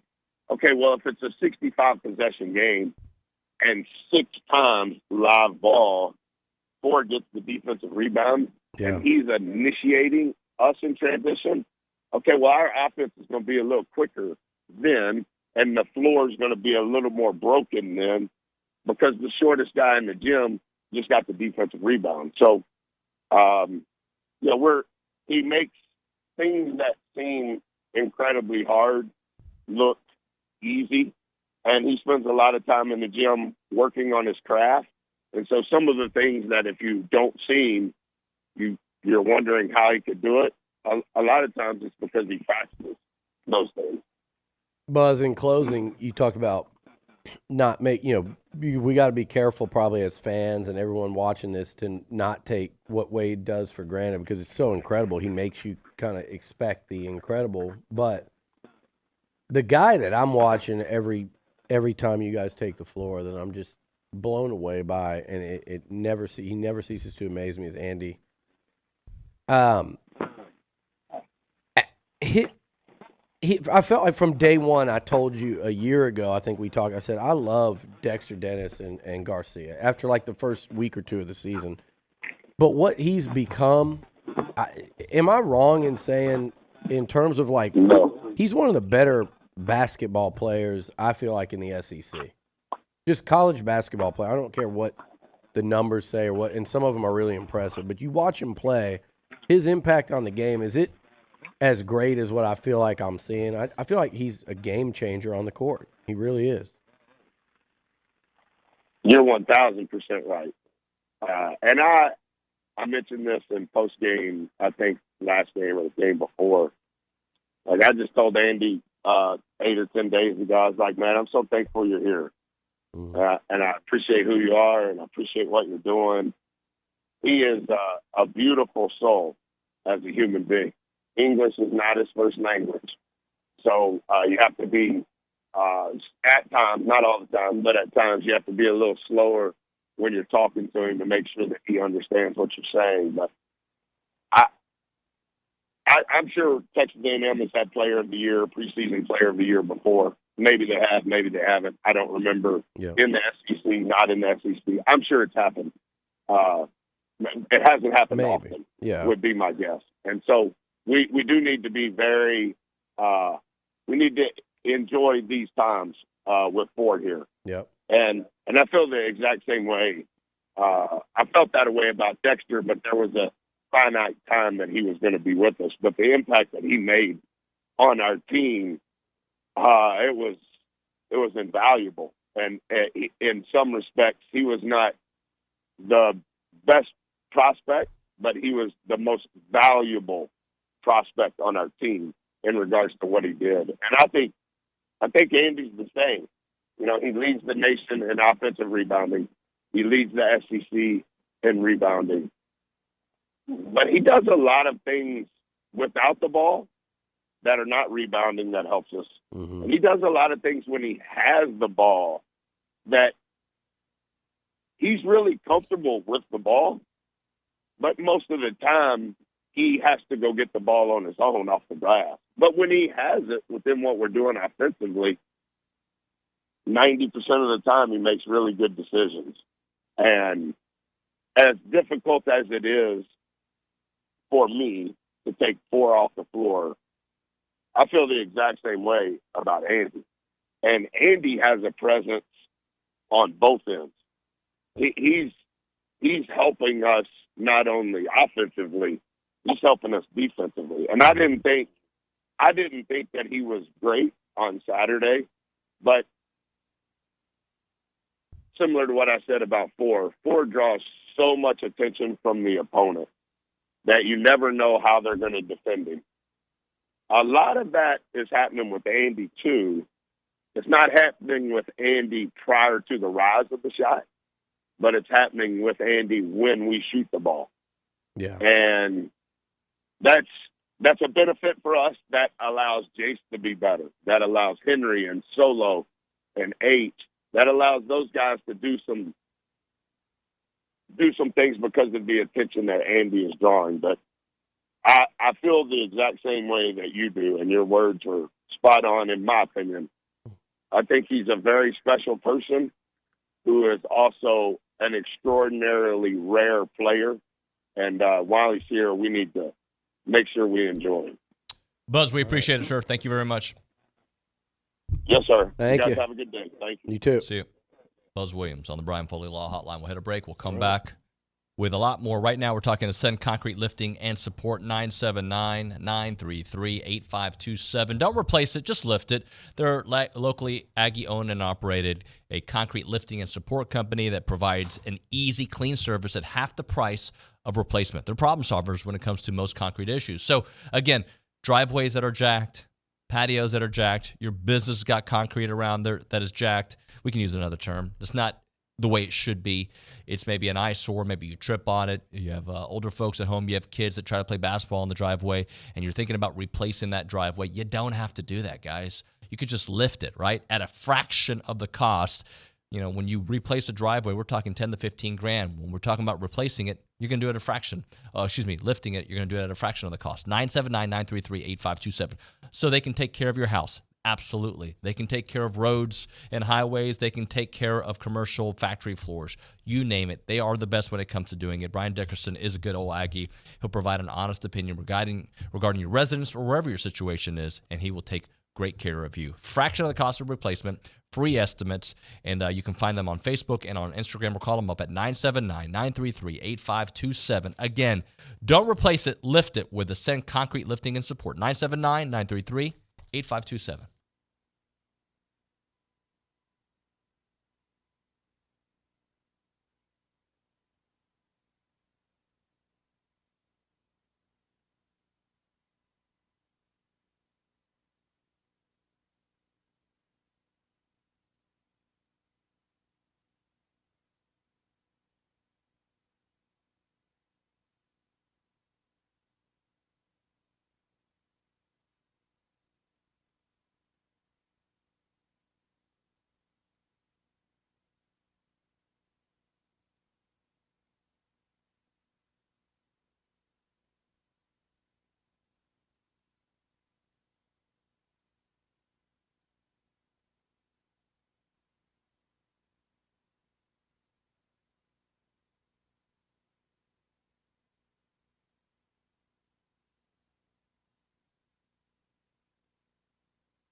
Estamos aquí. TexAgs Radio, presented by David Gardner's Jewelers, Rollo Insurance Studio. Billy's holding court upstairs. We'll get him back here in studio in a minute. Let's go to the Angry Elephant News and Social Center. We have not had a chance to go around the SEC. What big storylines are happening there? Matthew Dawson. In basketball, Alabama, clobbered LSU 109-88. That offense at Alabama is lethal on the floor. 5 players in double digits. That's the 6th time this season they've reached the century mark. Pretty incredible. Mississippi State beat Auburn in a big upset. They now have wins over Auburn and Kentucky. Really impressive fight from them. Kentucky beat Arkansas on the road, 63-57. Arkansas dropping another game. Florida beats Georgia in overtime. That is, the next team we're going to be playing at home. So Florida, that was a good game by them. Jan Zielinski. Zielinski. Holy smokes. Won the Did mixed you say doubles. holy schmokes? Schmokes, okay. Schmokes, same thing, right? So he was a mixed doubles champion at the Australian Open. That is a Georgia graduate. So congratulations to them. That is around the SEC. Thank you very much, Mr. Dawson. Billy, we have 2 options. We can go long and upset Louie, or we can hit a break here and get back on schedule. But I'm going to allow you to make the executive decision. Again. We can hit a break here and be back on schedule. You can hit a break. Or we hit a break, we'll come back, and then we'll finish out with, I know we got recruiting to get into. We got some Lions and Super Bowl. So we'll hit a break. We'll come back. Right now we're talking Costa Vida. It's great to catch up with Holly the other day. If you haven't been to Costa Vida recently, you're missing out. If you haven't been to Reed Arena, you're missing out. Not only can you enjoy women and men's basketball, you can also get some great Costa Vida when you go out there. They're there for the men's and women's games right inside the main entrance, directly across sections 113 and 112. They got a great menu, too, when you go to Costa Vida, especially at Reed Arena. Chili lime chicken and sweet pork burritos, chili lime chicken and sweet pork quesadillas, chips and queso. That's what they have when you go inside of Reed Arena. But when you go to the main store in South College Station, they got it all. They got all the things you can want, and the service is phenomenal out there. You pick your entree, you got burritos, you got salads, enchiladas, tacos, quesadillas, baja bowls, nachos. You've got protein, sweet pork, raspberry chipotle chicken, shrimp grilled chicken, steak, or cheese and veggies. You've got all your favorite toppings as well. The food is phenomenal. You will love it. And, of course, Holly is fantastic, a good old Aggie. 4501 Mills Park Circle in College Station. Again, 4501 Mills Park Circle in South College Station. Aggie owned and operated. It is Costa Vida.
We're back, TexAgs Radio.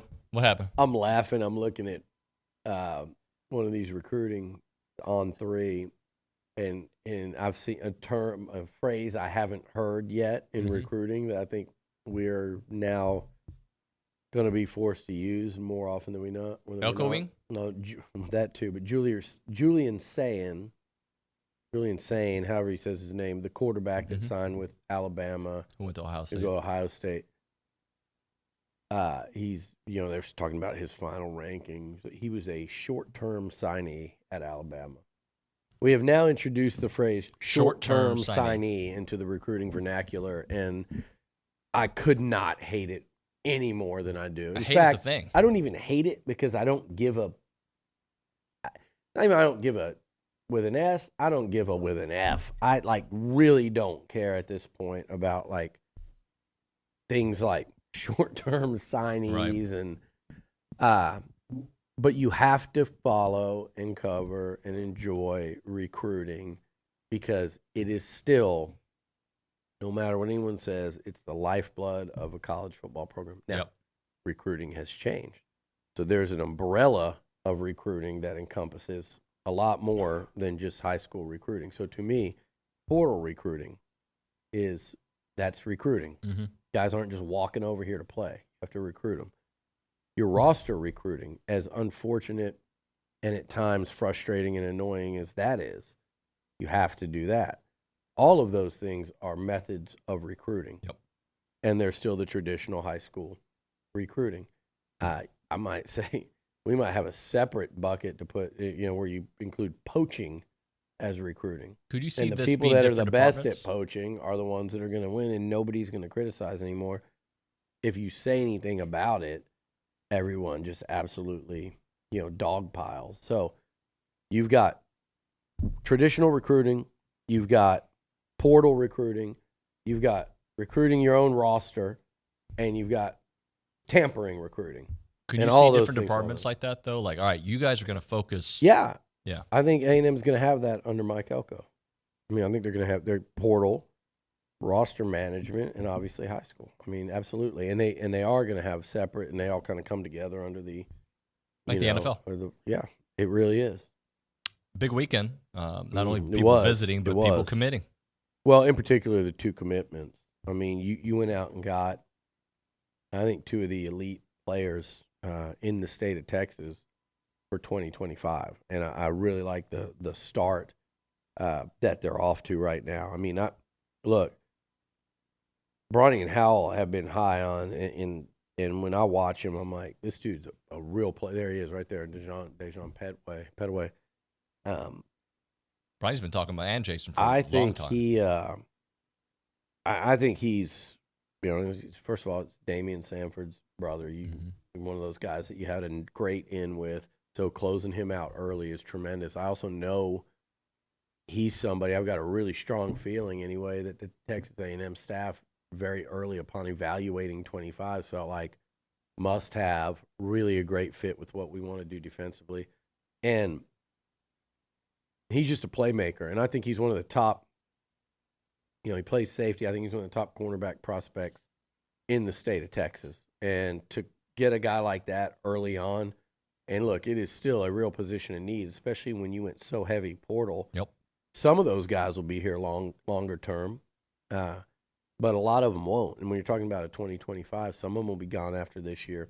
Certainly, several of them will be gone after 2 years, and that would be this season and a true freshman year. And then a guy like Petway's ready to roll because he's that talented. He's a guy that I would expect come in here, has the potential to start as an underclassman on a really good SEC defense. He's that level.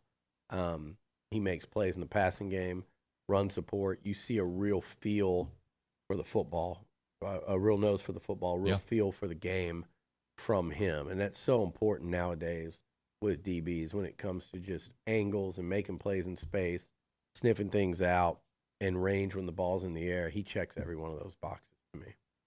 Yeah, linebacker, cornerback, and he had a lot of, Coach Elko and the team had a lot of others in to visit this past weekend. Just, it feels, tell me if I'm right about this, but does it feel a little bit about when Jimbo had us clicking and like, oh, look who's coming and look who. It's like we haven't missed a beat in that respect. Well, to be honest, and I'm as bullish as anyone on what Mike Elko's doing on every recruiting front that I just talked about. Mm-hmm. But I'll also say this, it has to be that way. What they're doing in terms of getting that talent on campus, that's bare minimum. It has to be that way. I used to think A&M has to recruit. If you want to win a national championship, you've got to recruit in the top 10, and you probably have to recruit. Like there's that cutoff every year where okay, those are the elites of the elites. Right. But now you combine that also with portal. So it's a little bit different in that there's not, like when it used to be maybe there were 6 teams that really stood out. Now maybe there's 6 teams that really stand out in high school recruiting, but you can come in at number, 8, 9, 10. As long as but you're strong. What you've done in the portal has positioned you where you go, okay, we had a tremendous offseason of additions into our program. Like that was elite. So you can do both now, but you have to get the best players on campus early and often. If you can't, you don't have the right staff here. Right. At A&M. And they're obviously going to and are doing that. What stands out to me, again, like I'm so impressed with what they're doing in every facet of it. What stands out to me is what people are saying when they're leaving campus to Jason, to Ryan, to the national services, right. What people are saying on social media, and that how much different it looks and feels, and the organization of it all, and the plan and the direction of it. And you got people that are bringing kids to campus, that take kids all over the country. They're saying there's something different cooking in Aggieland. And that's what encourages me most. And the other thing is landing commitments like Petaway and like Kelvion Riggins, who, he is, to me, you watch tape and you go, okay, here's, now he's only a 25, so you say undersized. He's likely to be, he could end up being a 6'1", 230-pound linebacker. Yep. He kind of reminds me, and I should be able to think of his name right now, and I can't. The linebacker that came here, took a couple visits. He went to Nakobe Dean. Kind of reminds me of that. Flies all over the place, makes every tackle, tremendous instincts, physicality, and he is one of those smaller linebackers that I think as time goes on, you realize could be a real asset in coverage. I think he checks, he can flat out fly to the football. And I think you wrote down here on the notes that his huddle says 4.4 40 time. I watch him play, and you look at his, I bet he's sub 4.5 linebacker, low 4.5s, whatever it is. He can fly to the football. And again, you go look around the NFL, there are plenty of 6', 6'1" linebackers. That's what he's going to be. Yep. And he's got a nose for it, man. And they have needs at that position. And don't give me the crap if you're somebody. Don't give me the he's it's an early linebacker commitment. I won't keep my hopes up. Look, this is a new staff, a new time. Get your hopes up. Get excited. These are the type of guys that can build momentum too, and you can keep them in your class and you can sign them. Talk a little bit about the Lions. The honeymoon, not the honeymoon, the fairy tale comes to an end prematurely, unfortunately. They had their chances, and proud of what Dan was able to do. 49ers are a team that can score in bunches, and they started figuring that out in the third quarter yesterday. That was as devastating a sports watch as I've ever had for so many reasons. Not the least of which is imagine your team, your sport, watching it, how much we get invested, and think about some of these devastating Aggie losses. And I think of the NCAA tournament to Memphis with AC Law and Joe Jones and them. I think about, there's so many football ones where it's just UCLA right there. comes to mind. Yeah, UCLA was blowing that lead and stuff. But by the way, I wouldn't. I had someone go, "It's just devastating. It's just a catastrophic." 17 points at halftime is a lot, but against a real team, if they score next, if the Lions score next, that game's over. If the 49ers score next, you've got a whole half of football basically up 10 or 14. It's not over. But they were that close to making it over. Mm-hmm. I haven't – imagine all of that, and then you say one of your best friends in life, and some people get – they'll get whatever, and they'll say whatever they want. That's just factual. I'm sorry if that bothers you. You're a freaking loser if it does. One of your best friends in life, imagine that being the coach or the quarterback or whatever of said team, and then add that to it. That was devastating to see.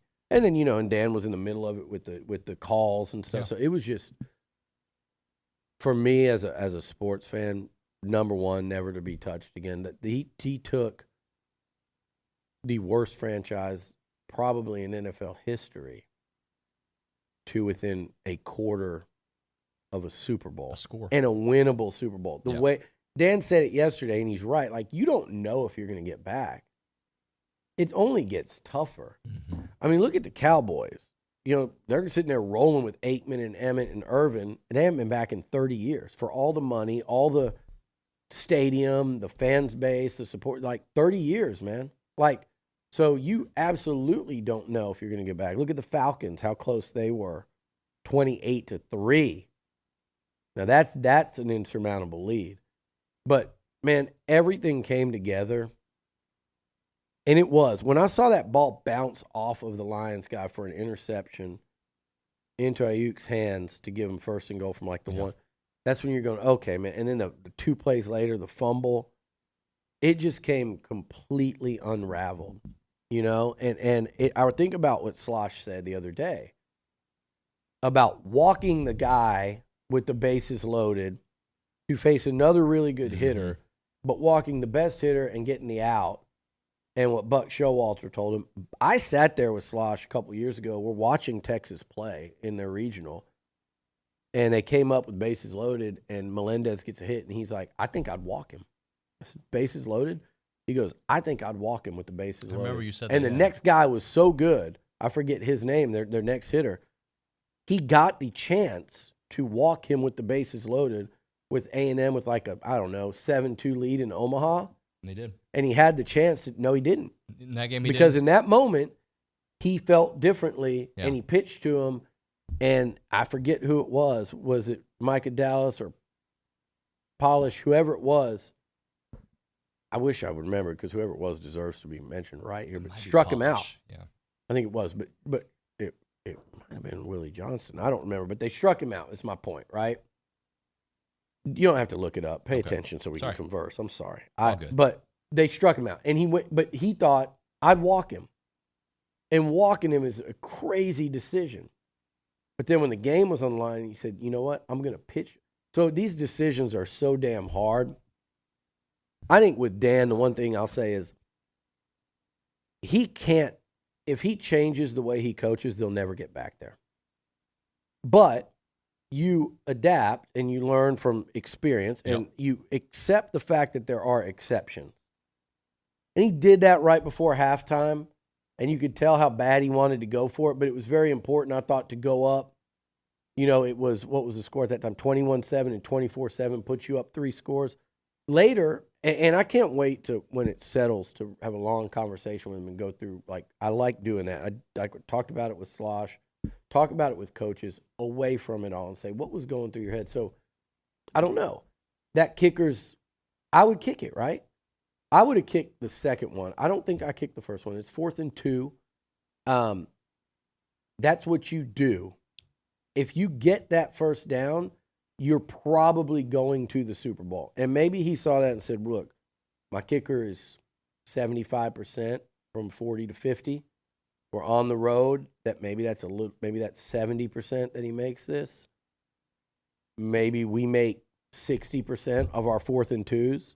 Our offense is going. My quarterback's in a rhythm. Protection's been good. We get this. We win this football game. We're going to the Super Bowl. 31-10. Game's over. I have those stats, by the way. He only took one field goal all year long between 40 and 49 yards. Is that true? That's what it says right here. That sounds crazy. 20. Okay. 23 regular season. That sounds wild. It does. But But so whatever that percentage is, if you're going, well, for a 15% less chance, we go to the Super Bowl and it's over. It's over right then and there. I get it. And so it's like everything came unraveled, though. Drop passes, fumble. I hated to see Josh drop that one. He's been so big for them lately.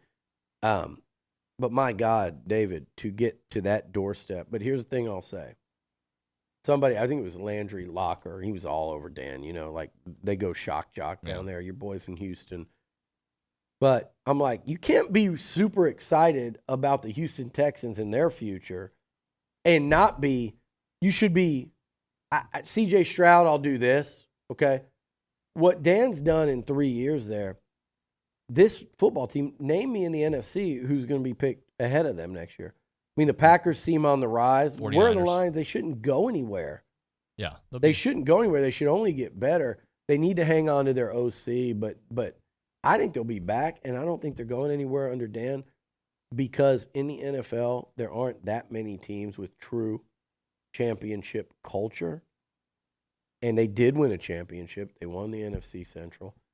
I think that he has built a championship winning culture there that is hard to do in the NFL. There's only a handful of teams with it. And in the NFC, it's the Niners. Cowboys will be in the discussion. And the Lions, I think those are the three heading into next year that stand out. All right, got to hit a break. Short segment coming back. It's TexAgs Radio.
All right, we're back. TexAgs Radio, presented by David Gardner's Jewelers Rollo Insurance Studio. It is now time to end the day with Double Dave's. Caller number 12, 979-693-1150. We'll hook you up with your choice of a dozen pepperoni rolls or a one large topping pizza from Double Dave's, as I read from 1984. Double Dave serving pizza up in your favorite pizza wings and pepperoni rolls with a reliable in-house delivery, bringing piping hot goodness straight to your door. Just click doubledaves.com and your favorites will be on their way. As a reminder, they are not open on Mondays. Juggling a couple different things. Texas A&M women's swimming and diving coach Steve Boltman announces retirement following the 2023-2024 season. So he's been in the studio many times. Great guy. Congratulations on an amazing career and hopefully a great run this year. Yep. Billy, we've got literally a minute. Any closing thoughts? No, you know what? I'd like to come in tomorrow and talk a little more NFL. There was a lot to talk about, and maybe tackle a couple Aggie football topics. I feel like we didn't. Sure. We did recruiting. Just dive into maybe some of that. Okay. Yeah, we'll see. Check the schedule. I'd like to come in. Things to talk about still more. I think about the Lions and Dan and what happens with Aaron Glenn and does he get a job? And then I think the Chiefs too. That's topical. Just with this Super Bowl coming up now, I've all of a sudden obviously shifted to massive Chiefs fan, which I know a lot of people in the country will not be. It's a shame. The Lions would have been the Cinderella of all Cinderellas going against the big bad wolf. And I'm not talking about T. Swift. I'm talking about Mahomes, Kelsey, Andy Reid, and the Chiefs. That would have been an awesome matchup. I do think the Niners and Ravens were the two best teams in the NFL wire to wire this year. Imagine how you feel if you're a Ravens fan today. Thank you, Billy. We'll see you mañana.